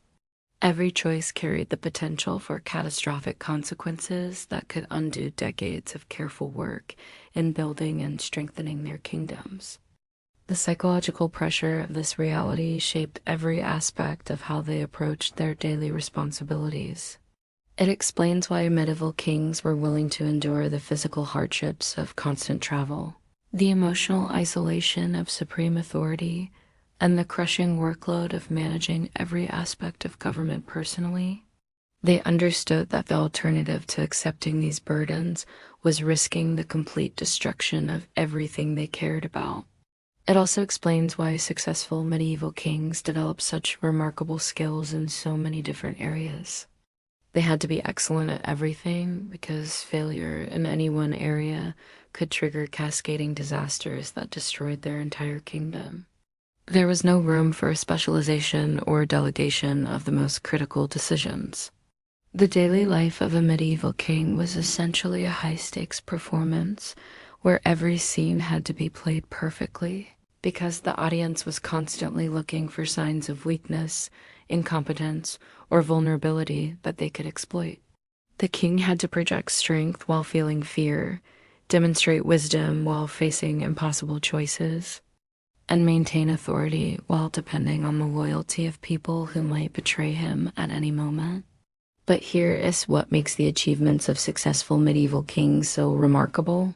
Despite all of these crushing pressures and impossible challenges, they found ways, not just to survive, but to create lasting institutions, cultural achievements, and political innovations that shaped the development of Western civilization.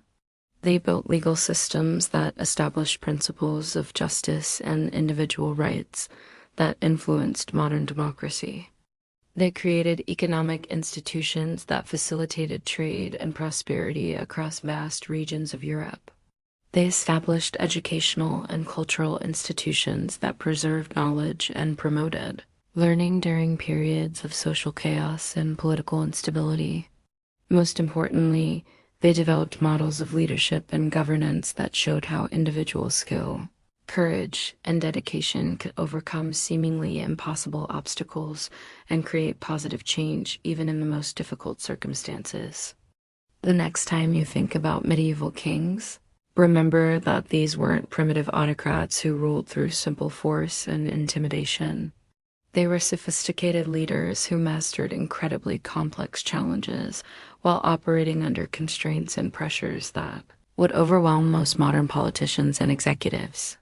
Their daily lives were filled with responsibilities and decisions that required expertise in military strategy, economic policy, legal reasoning, diplomatic negotiation, cultural understanding, and psychological manipulation. They had to excel at all of these different skills simultaneously while dealing with physical hardships, emotional isolation, and the constant threat of violent death. Yet, many of them not only survived these challenges, but actually thrived and built legacies that lasted for centuries. Understanding how they accomplish this requires looking more closely at the specific strategies and techniques they developed for managing the overwhelming complexity of medieval kingship. But the question remains, how did the most successful medieval kings actually develop these extraordinary capabilities?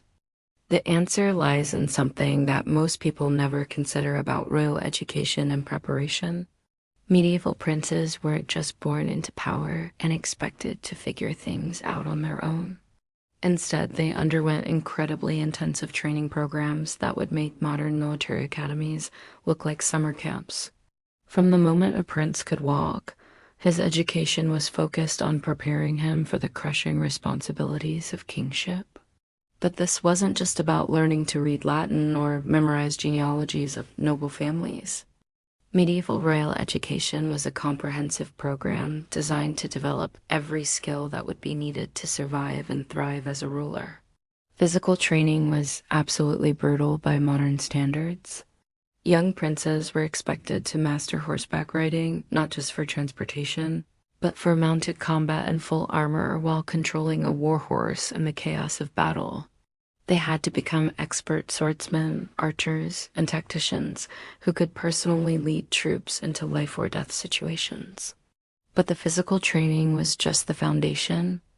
Medieval princes also received intensive education in languages, law, theology, mathematics, natural philosophy, and what we would now call political science. They had to understand the complex relationships between different noble families, the economic foundations of royal power, and the diplomatic protocols that governed international relations. Most importantly, they were trained in decision-making under pressure through carefully designed scenarios that simulated the kinds of crises they would face as kings. Experienced advisors would present them with complex problems that had no perfect solutions and require them to make choices while dealing with incomplete information, competing pressures, and time constraints. This educational process continued throughout their lives. Even after becoming king, successful medieval rulers never stopped learning and adapting their skills to meet new challenges. They studied the successes and failures of other kings, analyzed changing military technologies and political developments, and constantly refined their approaches to leadership based on experience. But here is something that reveals just how sophisticated medieval royal training really was.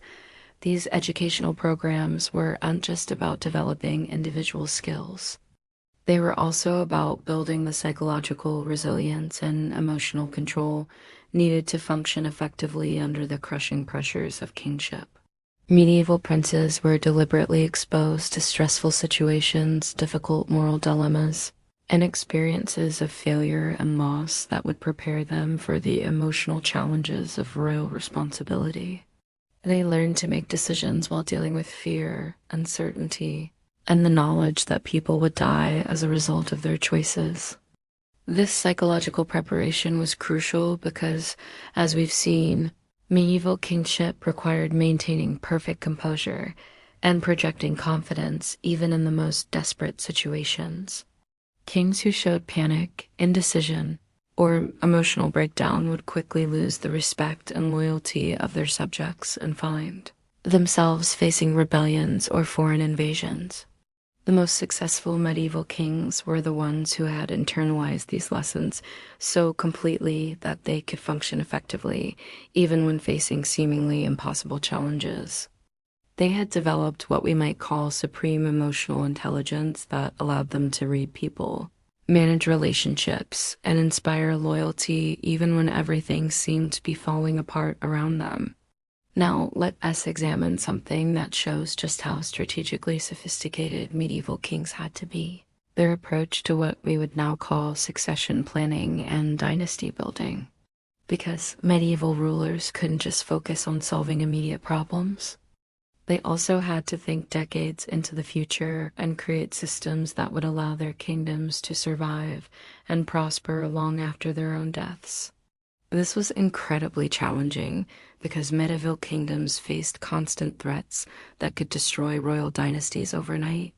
Enemy invasions, internal rebellions, natural disasters, economic collapses, and simple accidents could eliminate entire royal families and leave kingdoms without legitimate rulers. So, successful medieval kings had to develop comprehensive strategies for ensuring dynastic continuity, while also preparing their heirs to handle the enormous responsibilities they would inherit. This required balancing multiple competing objectives that often conflicted with each other in complex ways. On one hand, kings needed to concentrate enough power in their own hands to deal effectively with immediate threats and maintain political stability. But they also had to avoid concentrating so much power that their kingdoms would collapse if something happened to them personally. They had to prepare their eldest sons to become effective rulers while also ensuring that younger sons remained loyal rather than becoming rival claimants who might trigger civil wars.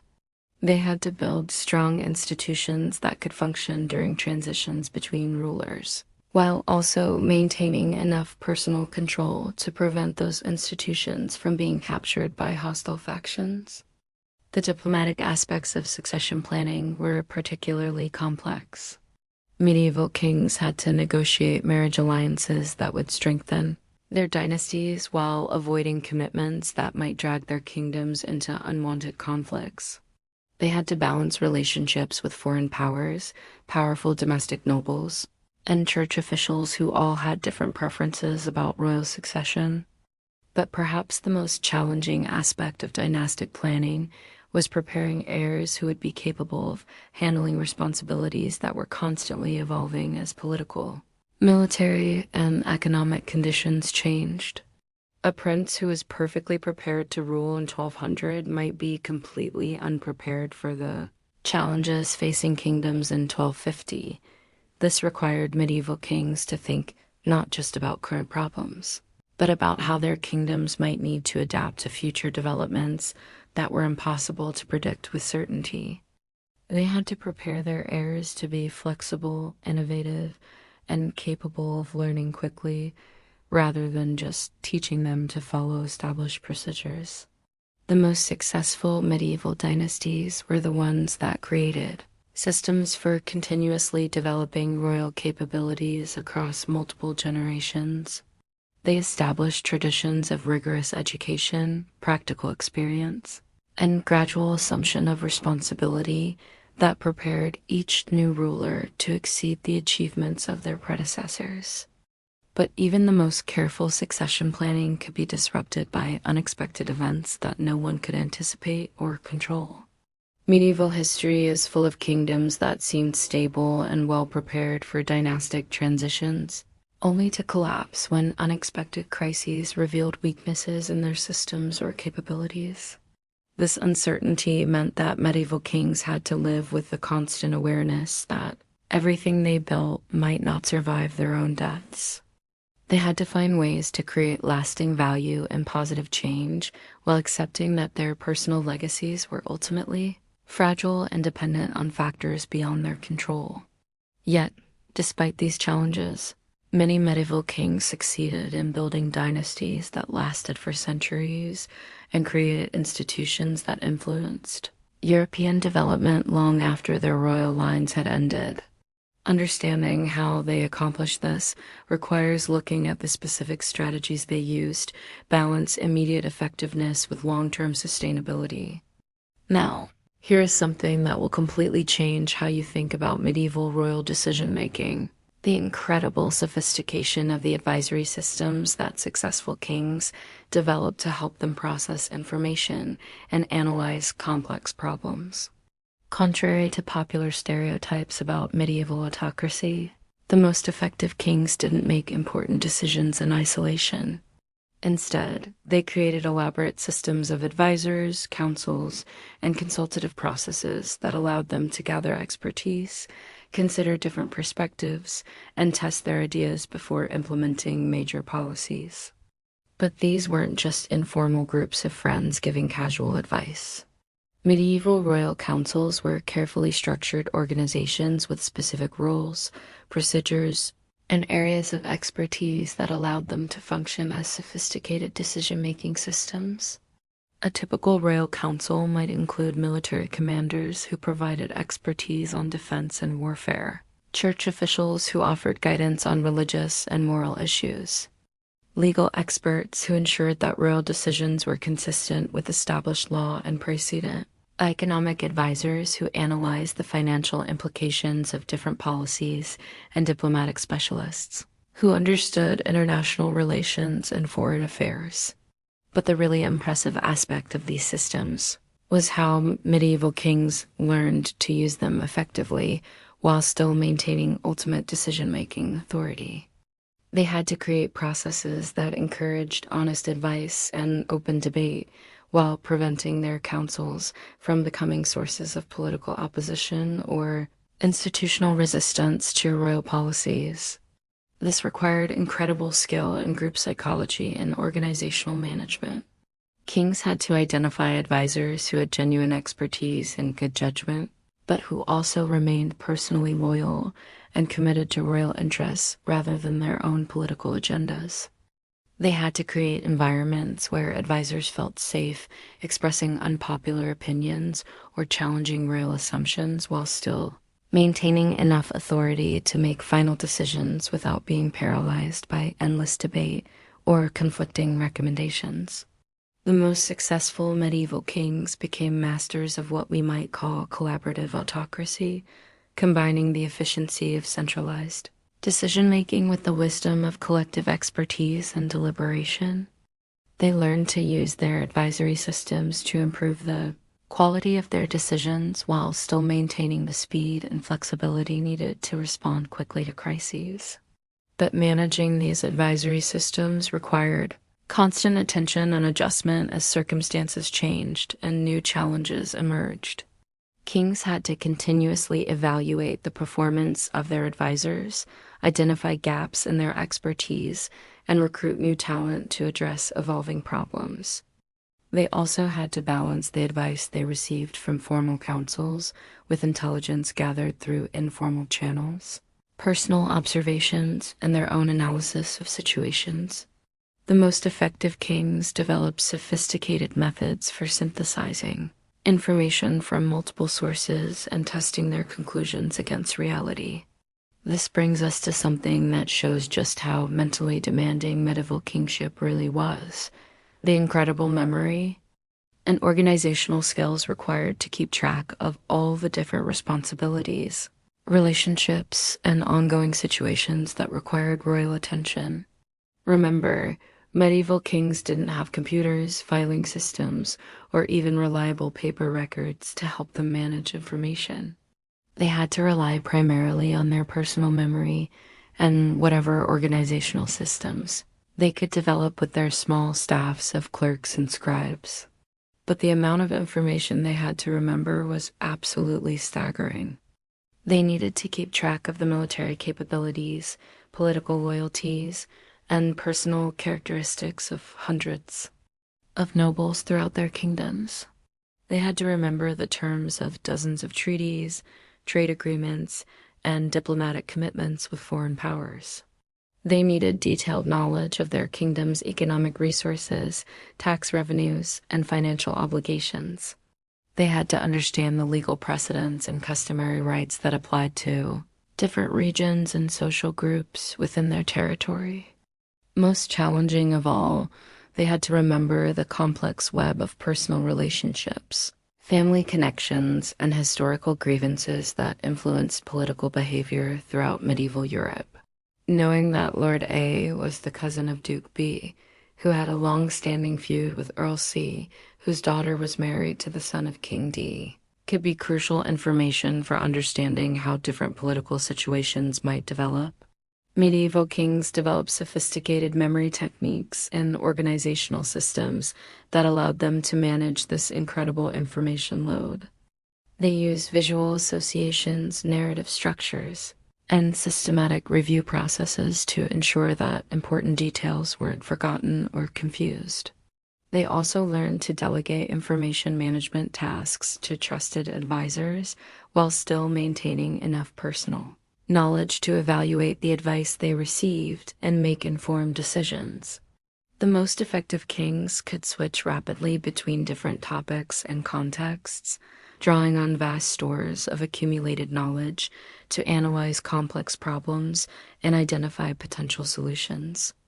But perhaps the most impressive aspect of medieval royal information management was how kings learned to use incomplete and uncertain information to make decisions that had to be implemented immediately.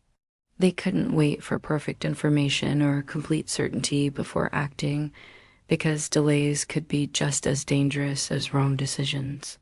This required developing what we might call strategic intuition, the ability to recognize patterns and make reasonable judgments based on limited evidence and previous experience. Medieval kings who survived and prospered were the ones who could quickly assess situations, identify the most likely scenarios, and choose courses of action that would be effective even if their initial assumptions turned out to be wrong. Now let's dive into something that reveals the incredible physical and mental endurance required for medieval kingship: the actual daily schedule that these rulers maintained year after year, decade after decade, without any of the conveniences or support systems that modern leaders take for granted. A typical day for a medieval king would begin before dawn with personal prayers and briefings from advisors about overnight developments. By sunrise, he would already be conducting official business, hearing reports from messengers, and making decisions about urgent matters that couldn't wait for more formal consultations. The morning hours were usually devoted to administrative work that required the king's personal attention. This might include signing legal documents, reviewing financial reports, meeting with regional administrators, or hearing appeals from lower courts. Each of these tasks required careful attention and informed decision-making that could have significant consequences for the kingdom. Mid-morning typically brought the formal court sessions where the king would hear petitions from his subjects, resolve disputes between nobles, and conduct ceremonial functions that reinforced his authority and demonstrated royal justice. These sessions could last for hours and required intense concentration and diplomatic skill. Afternoon hours were often devoted to military affairs, whether that meant training with weapons, reviewing battle plans, inspecting fortifications, or meeting with military commanders about ongoing campaigns or potential threats. Even during peacetime, kings had to maintain their combat skills and stay informed about military developments. Evening brought diplomatic activities, including meetings with foreign ambassadors, discussions with important nobles about political matters, and social events that served important political functions. Medieval royal banquets weren't just parties. They were carefully orchestrated political theater where alliances were strengthened, information was exchanged, and royal authority was displayed. But the day wasn't over when the formal schedule ended. Medieval kings often worked late into the night reading correspondence, planning future activities, and discussing sensitive matters with their closest advisors. They had to steal time for the kind of strategic thinking and long-term planning that couldn't happen during the hectic pace of daytime activities. And remember, this punishing schedule had to be maintained while traveling constantly, dealing with uncomfortable living conditions, and coping with the physical stress of medieval life. Kings couldn't take vacations, call in sick, or delegate their most important responsibilities to subordinates. The cumulative effect of maintaining this schedule for years or decades was enormous physical and mental wear that aged medieval kings far beyond their chronological years. Many died in their 40s or 50s from what we would now recognize as stress-related illnesses, exhaustion, or complications from injuries that never properly healed because they couldn't afford to rest. But the kings who survived this punishing lifestyle were the ones who learned to manage their energy efficiently, prioritize the most important tasks, and develop systems that allowed them to function effectively, even when they were tired, sick, or dealing with personal crises. They understood that royal effectiveness wasn't just about making good decisions, but about maintaining the physical and mental capacity to keep making good decisions day after day, year after year, regardless of circumstances. This required a level of personal discipline and self-management that few modern leaders could match. The daily reality of medieval kingship was far more demanding than most people realize. These rulers were essentially running complex organizations, military operations, and political systems simultaneously while dealing with constant threats, physical hardships, and psychological pressures that would overwhelm most people.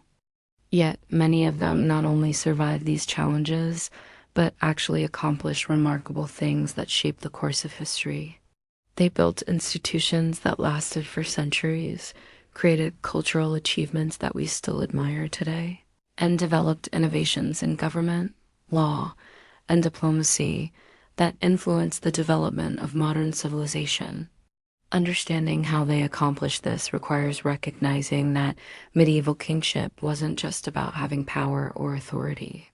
It was about using that power effectively to solve problems, protect people, and create lasting value despite operating under constraints and pressures that were far more severe than anything faced by modern leaders.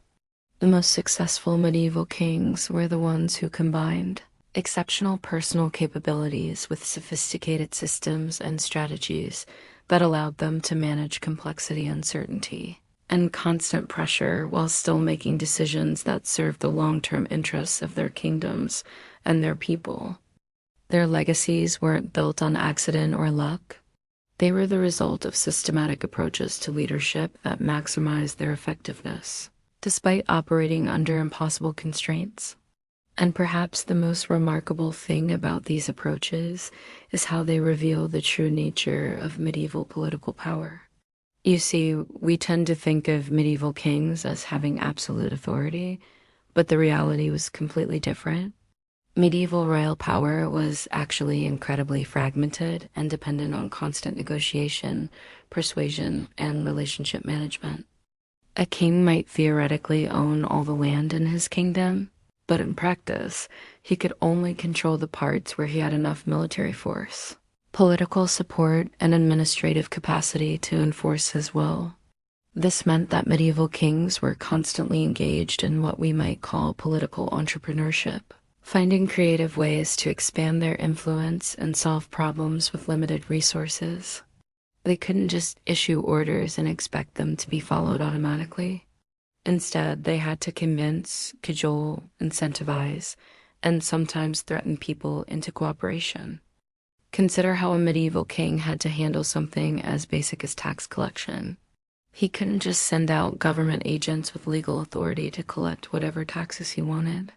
Instead, he had to negotiate with local lords who controlled their own territories, bargain with merchant guilds who could disrupt trade, and maintain relationships with church officials who influenced public opinion about the legitimacy of royal demands.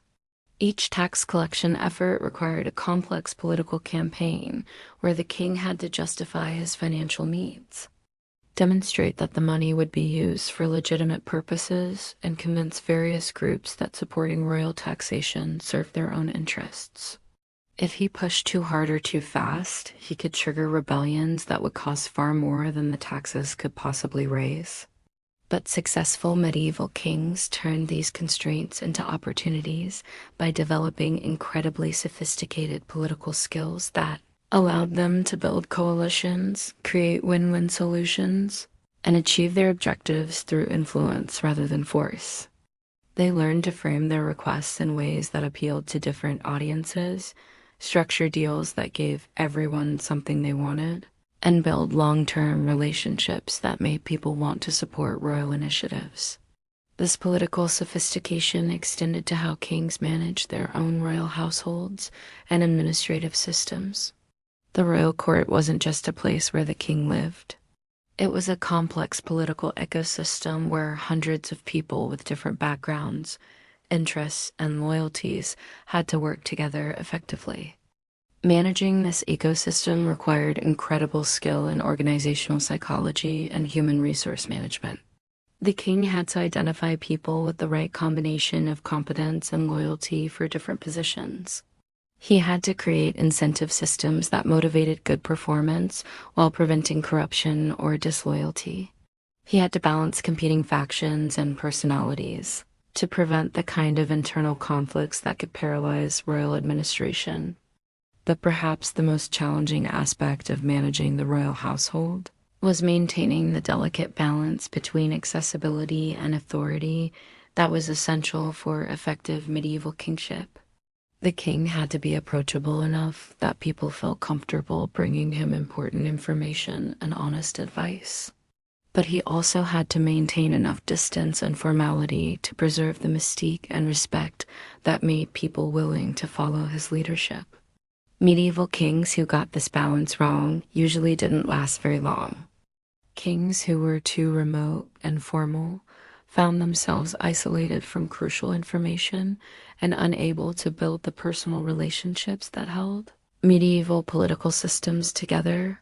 But kings who were too casual and familiar lost the awe and respect that made people willing to accept their authority and follow their commands.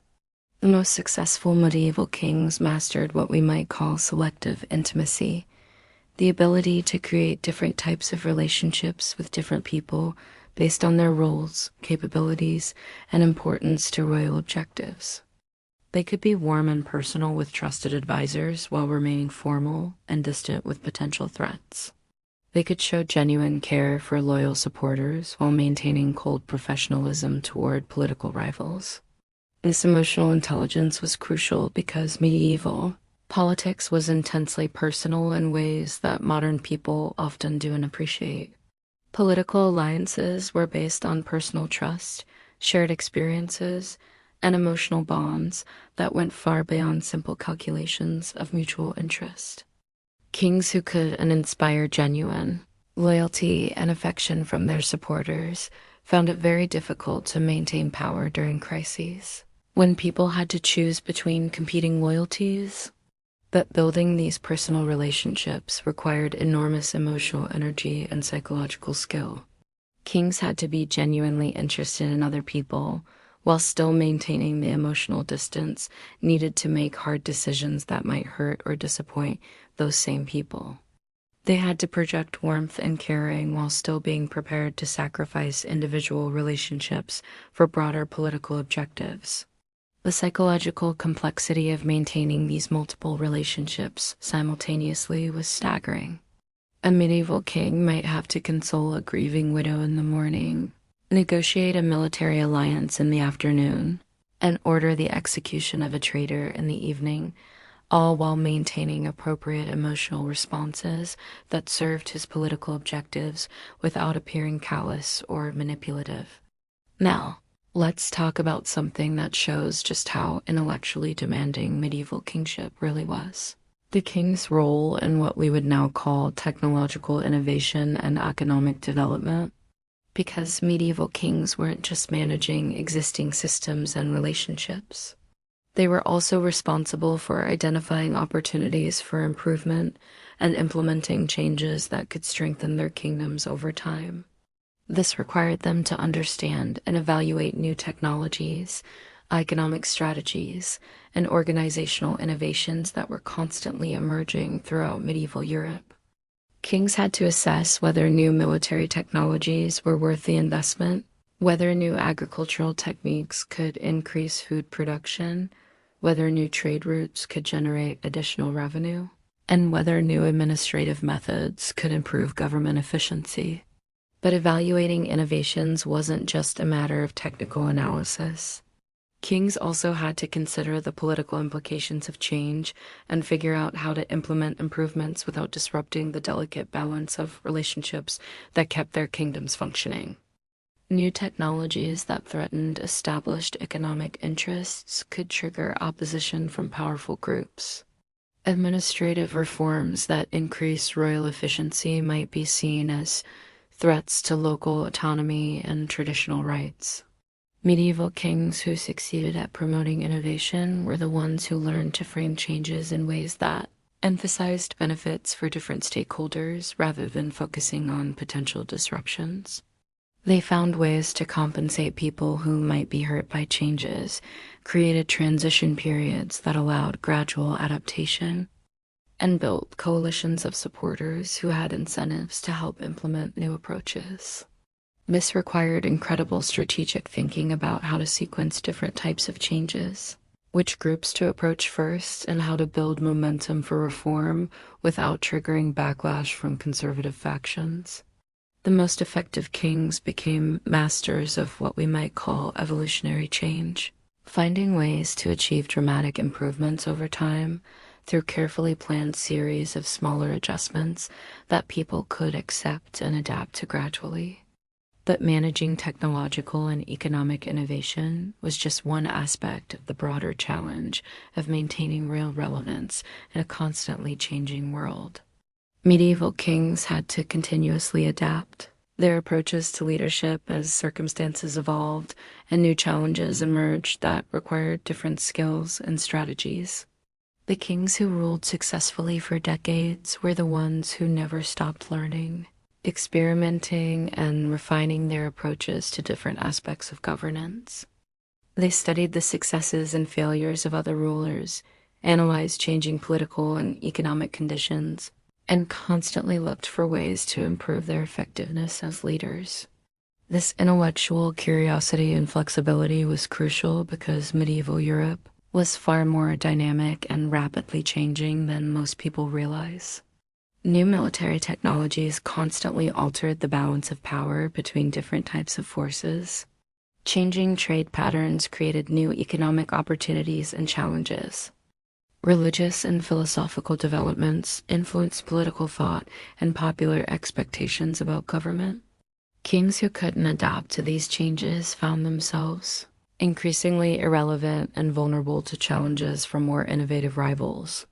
But kings who embraced change and used it to strengthen their positions often found opportunities to expand their influence and achieve things that previous generations would have considered impossible. The most successful medieval kings were essentially lifelong learners who treated their reigns as ongoing experiments in leadership effectiveness. They were constantly testing new approaches, evaluating results, and adjusting their strategies based on what they learned from experience. This experimental approach to leadership required enormous intellectual humility and emotional resilience. Kings had to be willing to acknowledge when their initial approaches were unworking and change course without appearing weak or indecisive. They had to learn from failures without being paralyzed by fear of making mistakes. Most importantly, they had to maintain their confidence and authority while simultaneously remaining open to new ideas and willing to change their minds when presented with better information or more effective strategies. This balance between confidence and flexibility was one of the most challenging aspects of medieval royal leadership. But here's something that reveals just how sophisticated the most successful medieval kings really were: their understanding of what we would now call systems thinking, and their ability to see connections between different aspects of their kingdoms that might not be obvious to other people. Medieval kings who excelled at their jobs learned to think about their kingdoms as complex, interconnected systems where changes in one area could have unexpected consequences in completely different areas. They understood that military policies could affect economic development, that religious decisions could influence diplomatic relationships, and that administrative reforms could alter the balance of power between different social groups. This system's perspective allowed them to identify leverage points where relatively small interventions could produce large positive changes throughout their kingdoms. It also helped them anticipate unintended consequences of their decisions and plan strategies for managing the secondary effects of major policy changes. For example, a king who understood systems thinking might realize that investing in road construction wouldn't just improve military mobility, but would also facilitate trade, increase tax revenues, strengthen communication networks, and enhance royal authority in remote regions. He could design road building projects that served multiple objectives simultaneously, and created positive feedback loops that amplified the benefits of his initial investment. But systems thinking also revealed how complex and interconnected the challenges facing medieval kingdoms really were. Kings couldn't solve problems in isolation because every issue was connected to multiple other issues in ways that made simple solutions impossible. This complexity required medieval kings to develop what we might call strategic patience, the ability to work toward long-term objectives through coordinated efforts that might take years or even decades to achieve their full impact. They had to resist the temptation to look for quick fixes and instead invest in systematic approaches that address root causes rather than just symptoms. The most successful medieval kings were the ones who could balance this long-term strategic perspective with the immediate tactical flexibility needed to respond to crises and opportunities that couldn't wait for comprehensive solutions. They learned to work simultaneously on multiple time horizons, making decisions that served immediate needs while also advancing longer-term objectives. This multi-temporal thinking was one of the most intellectually demanding aspects of medieval kingship, requiring kings to constantly switch between different modes of analysis and decision-making, depending on the nature of the problems they were addressing. Now, let us examine something that shows just how emotionally demanding medieval royal leadership really was.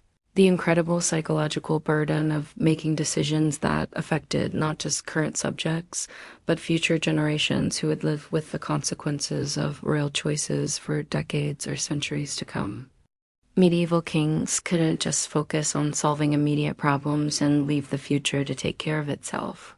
They were responsible for making choices that would determine whether their kingdoms would be stronger or weaker, more prosperous or more impoverished, more stable or more chaotic long after they were dead and gone.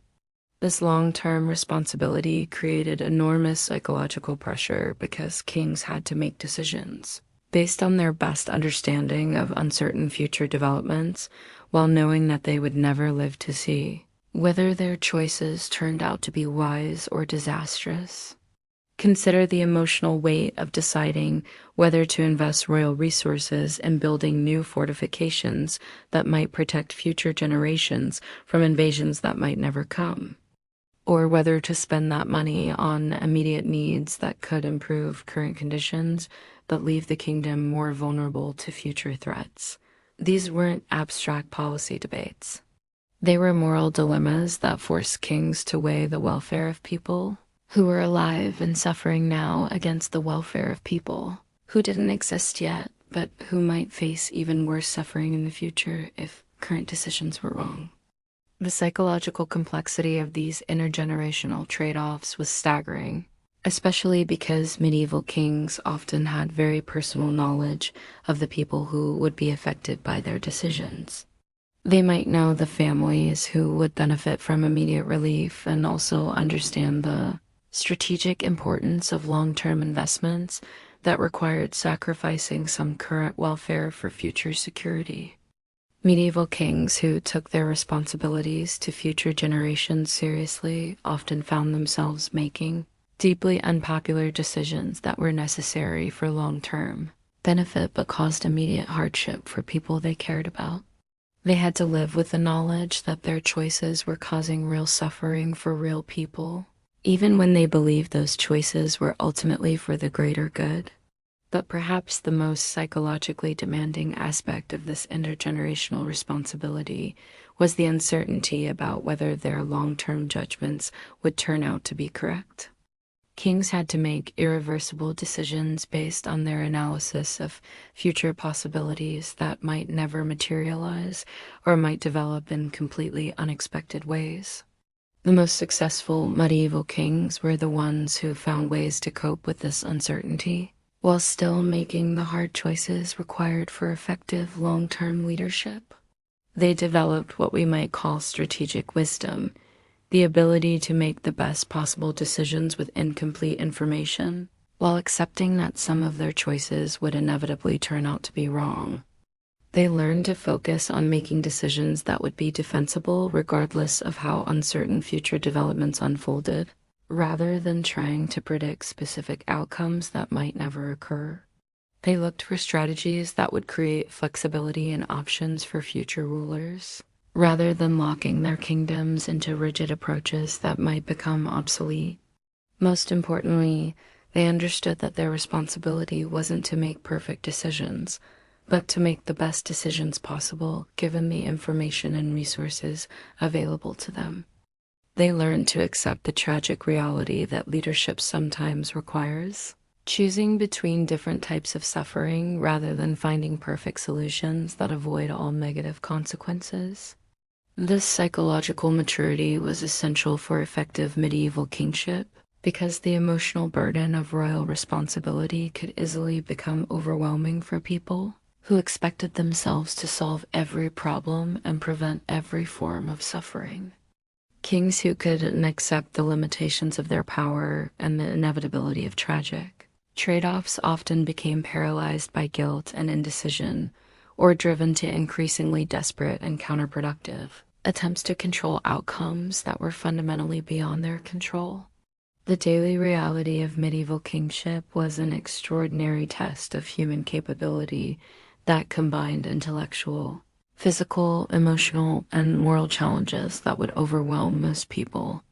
Yet, the most successful medieval kings not only survived these challenges, but actually used them to develop remarkable capabilities and achieve lasting accomplishments that shaped the course of history.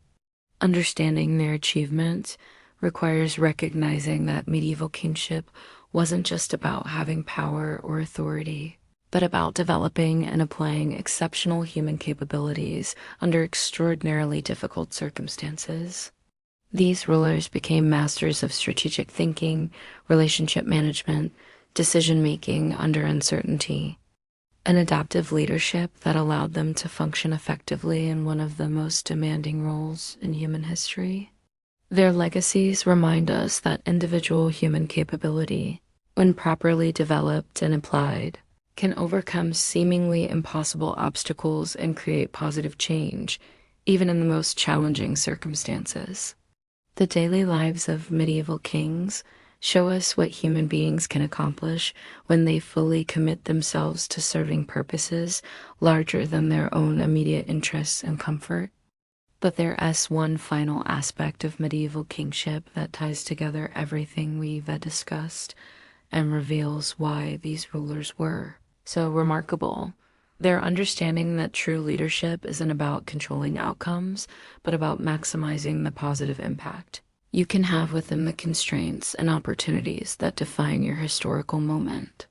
Medieval kings operated under severe limitations that would frustrate modern leaders accustomed to advanced technology, sophisticated institutions, and relatively stable political systems.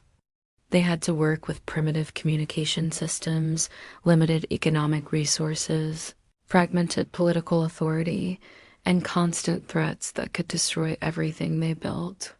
But the most successful medieval kings didn't waste energy complaining about these constraints or waiting for better conditions that might never come. Instead, they focused on identifying opportunities for positive impact within their existing circumstances and developing the capabilities needed to make the most of those opportunities. They understood that leadership effectiveness isn't measured by the absence of problems or the elimination of all suffering, but by the positive difference you make compared to what would have happened without your efforts. They learn to find satisfaction and meaning in incremental progress, rather than expecting perfect solutions to complex problems. This perspective allowed them to maintain the motivation and energy needed for sustained effort over decades of challenging leadership, while avoiding the burnout and disillusionment that could result from unrealistic expectations about what individual leaders can accomplish. The most remarkable medieval kings were the ones who combined exceptional personal capabilities with a realistic understanding of their limitations and systematic approaches to maximizing their positive impact within those limitations. They show us what becomes possible when human beings fully commit themselves to serving others, while developing the skills and wisdom needed to be effective in that service. Their daily lives were extraordinary demonstrations of human potential that continue to inspire and challenge us centuries later. Understanding what they accomplished and how they accomplished it provides valuable insights into the nature of leadership, the possibilities of human development, and the potential for individual impact on the course of history. The most important lesson we can learn from studying the daily lives of medieval kings is something that will completely change how you think about leadership, power, and human potential. These weren't just historical figures who lived in a different time with different challenges. They were human beings who faced problems that were fundamentally similar to the ones we deal with today, just without any of the tools and resources we take for granted. Think about it this way. Every medieval king had to figure out how to motivate people who didn't want to do what he needed them to do. They had to make complex decisions with incomplete information while dealing with competing pressures from different groups. They had to build and maintain relationships with people who had their own agendas and interests. They had to manage their time and energy across multiple demanding responsibilities while dealing with stress, uncertainty, and the constant possibility of failure. Sound familiar? These are exactly the same challenges facing modern leaders, entrepreneurs, managers, and anyone who wants to make a positive impact in their community or organization. The specific details might be different, but the underlying human dynamics are remarkably similar. But here's what makes medieval kings so inspiring and instructive for us today. They had to solve these universal leadership challenges without any of the advantages we have access to. No instant communication, no data analytics, no professional training programs, no management consultants. No psychological research about motivation and decision-making. They had to figure everything out through trial and error, learning from their mistakes and developing their own systems and strategies based on whatever resources they could find. And the most successful ones didn't just survive these challenges. They actually thrived and created lasting positive change that influenced the development of entire civilizations. What this tells us is that the fundamental capabilities required for effective leadership aren't dependent on having access to modern technology or sophisticated institutional support. They're about developing core human skills like strategic thinking, emotional intelligence, relationship building, decision-making under pressure, and the ability to inspire others to work toward shared objectives. Medieval kings prove that these capabilities can be developed by anyone who is willing to put in the effort to learn and practice them consistently over time. They show us that individual human potential is far greater than most people realize, and that extraordinary achievements are possible even under extremely difficult circumstances. But they also reveal something crucial about what it takes to develop that potential. Medieval kings who succeeded weren't just naturally gifted individuals who happened to be born with superior abilities. They were people who committed themselves to continuous learning and improvement throughout their entire careers. They studied constantly, experimented with different approaches, learned from their failures, and never stopped trying to get better at the various skills required for effective leadership. They understood that developing exceptional capabilities requires sustained effort over many years, not just innate talent or lucky circumstances. This is perhaps the most important insight we can gain from studying medieval kingship. Excellence in any demanding field requires the same kind of systematic approach to skill development, the same willingness to embrace challenges and learn from setbacks, and the same commitment to serving purposes larger than your own immediate comfort and convenience. Whether you're running a business, leading a team, raising a family, or trying to make a positive difference in your community, the lessons from medieval kingship are directly applicable to your situation. The specific tactics and strategies might need to be adapted to modern circumstances, but the underlying principles of effective leadership remain constant across time periods and cultures. The daily lives of medieval kings show us what becomes possible when human beings fully commit themselves to developing their capabilities and using those capabilities in service of others. They remind us that individual actions and decisions can have enormous positive impact even when operating under severe constraints and facing seemingly impossible challenges. But perhaps most importantly, they demonstrate that the most meaningful and fulfilling way to live is to find purposes worth serving that are larger than your own immediate interests, and then to develop whatever capabilities are needed to serve those purposes as effectively as possible. The next time you're facing a difficult decision, dealing with competing pressures, or wondering whether you have what it takes to handle a challenging responsibility, remember that medieval kings dealt with similar problems every single day for decades at a time. They found ways to function effectively, make good decisions, and create positive change despite operating under conditions that were far more difficult than anything most of us will ever face. Their example shows us that human beings are capable of far more than we typically expect of ourselves. The question isn't whether you have the potential to handle difficult challenges and make a positive difference in the world. The question is whether you're willing to commit yourself to developing that potential and using it in service of something meaningful. Medieval kings weren't superhuman. They were ordinary people who chose to accept extraordinary responsibilities and then did whatever it took to fulfill those responsibilities effectively. They show us that the same choice is available to all of us, and that the same potential for positive impact exists in every human life.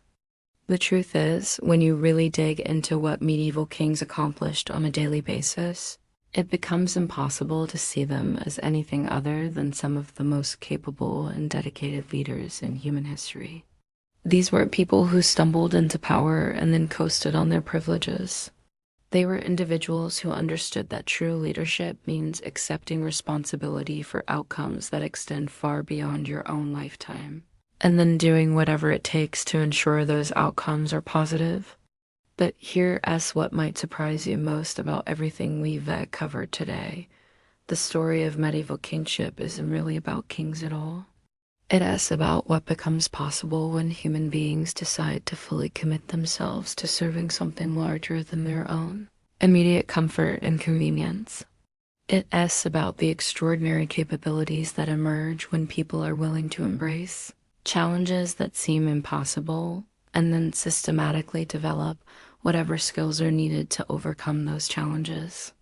Every single aspect of medieval royal life that we've explored, from the crushing daily schedule to the life and death decision-making to the constant pressure of managing complex relationships, reveals fundamental truths about human potential that apply just as much today as they did 1,000 years ago. Think about the medieval king who had to wake up before dawn every morning for decades, knowing that each day would bring dozens of problems that could destroy everything he built if handled incorrectly. He couldn't call in sick, couldn't delegate the most important decisions, couldn't take breaks when things got overwhelming. He had to show up every single day and perform at the highest level, regardless of how he felt or what personal challenges he was facing.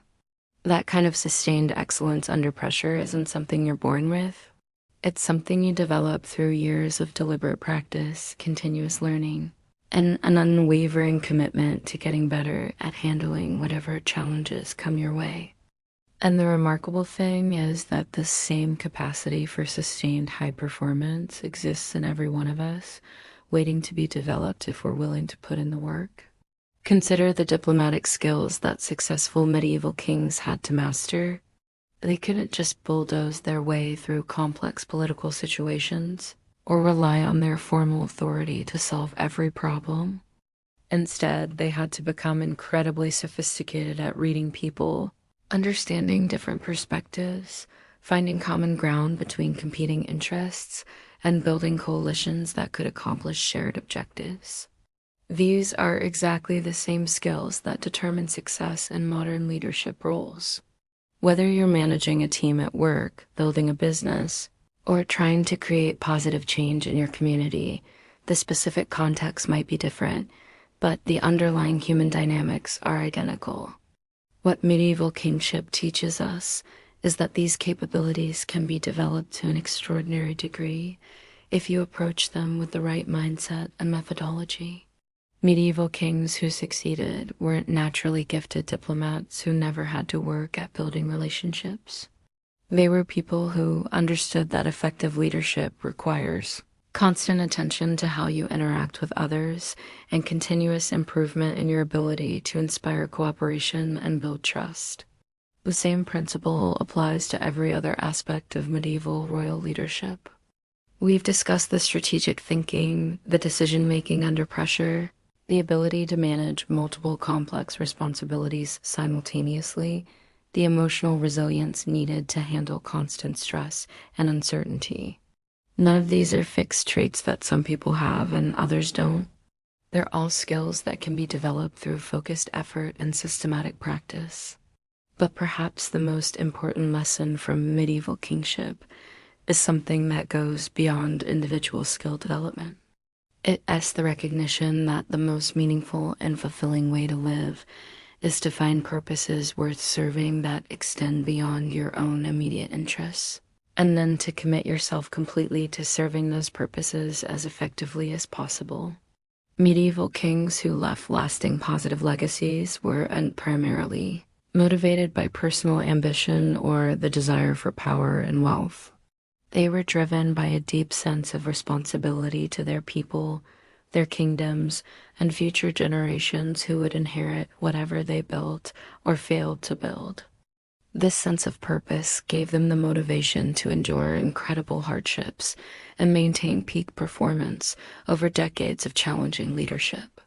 The same source of motivation is available to all of us.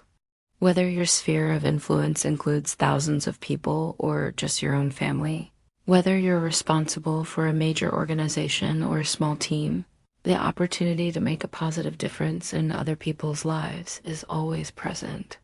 And when you fully embrace that opportunity, it transforms not just what you accomplish, but who you become in the process. Medieval kings show us that ordinary human beings can achieve extraordinary things when they combine exceptional skill development with a genuine commitment to serving others. They prove that individual actions and decisions can have enormous positive impact even when operating under severe constraints and facing seemingly impossible challenges. But they also remind us that this level of impact requires a level of commitment that most people aren't willing to make. It means accepting responsibility for outcomes that extend far beyond your own immediate circumstances. It means developing capabilities that take years to master and maintaining peak performance, even when you don't feel like it. It means making decisions based on what's best for others, not just what's convenient for you. The daily life of a medieval king was essentially a decades-long demonstration of what becomes possible when someone decides to live according to these principles. And the remarkable thing is that the same choice is available to every one of us, regardless of our circumstances or current capabilities. You don't need to be born into royalty or have access to vast resources to make a meaningful difference in the world. You just need to be willing to identify purposes worth serving, commit yourself to developing whatever capabilities are needed to serve those purposes effectively, and then show up every day and do the work regardless of how you feel or what obstacles you encounter. Medieval kings prove that this approach to life works. They show us that individual human potential is far greater than most people realize, and that extraordinary achievements are possible when you combine systematic skill development with unwavering commitment to serving others. Their legacies continue to inspire and challenge us centuries later because they represent the best of what human beings can accomplish when they fully commit themselves to purposes larger than their own immediate comfort and convenience. They remind us that we all have the same potential for positive impact, and that the only question is whether we are willing to develop and use that potential in service of something meaningful. So the next time you're re-wondering whether you have what it takes to handle a challenging responsibility or make a real difference in the world, remember the medieval kings who faced similar challenges every single day for decades at a time. They weren't superhuman. They were ordinary people who made extraordinary commitments and then did whatever it took to fulfill those commitments effectively. The same opportunity exists for all of us. The same potential for positive impact is waiting to be developed and expressed through our own choices and actions. The only question is whether we're ready to embrace that opportunity and commit ourselves to becoming the kind of people who can make the most of it. That's the real lesson of medieval kingship.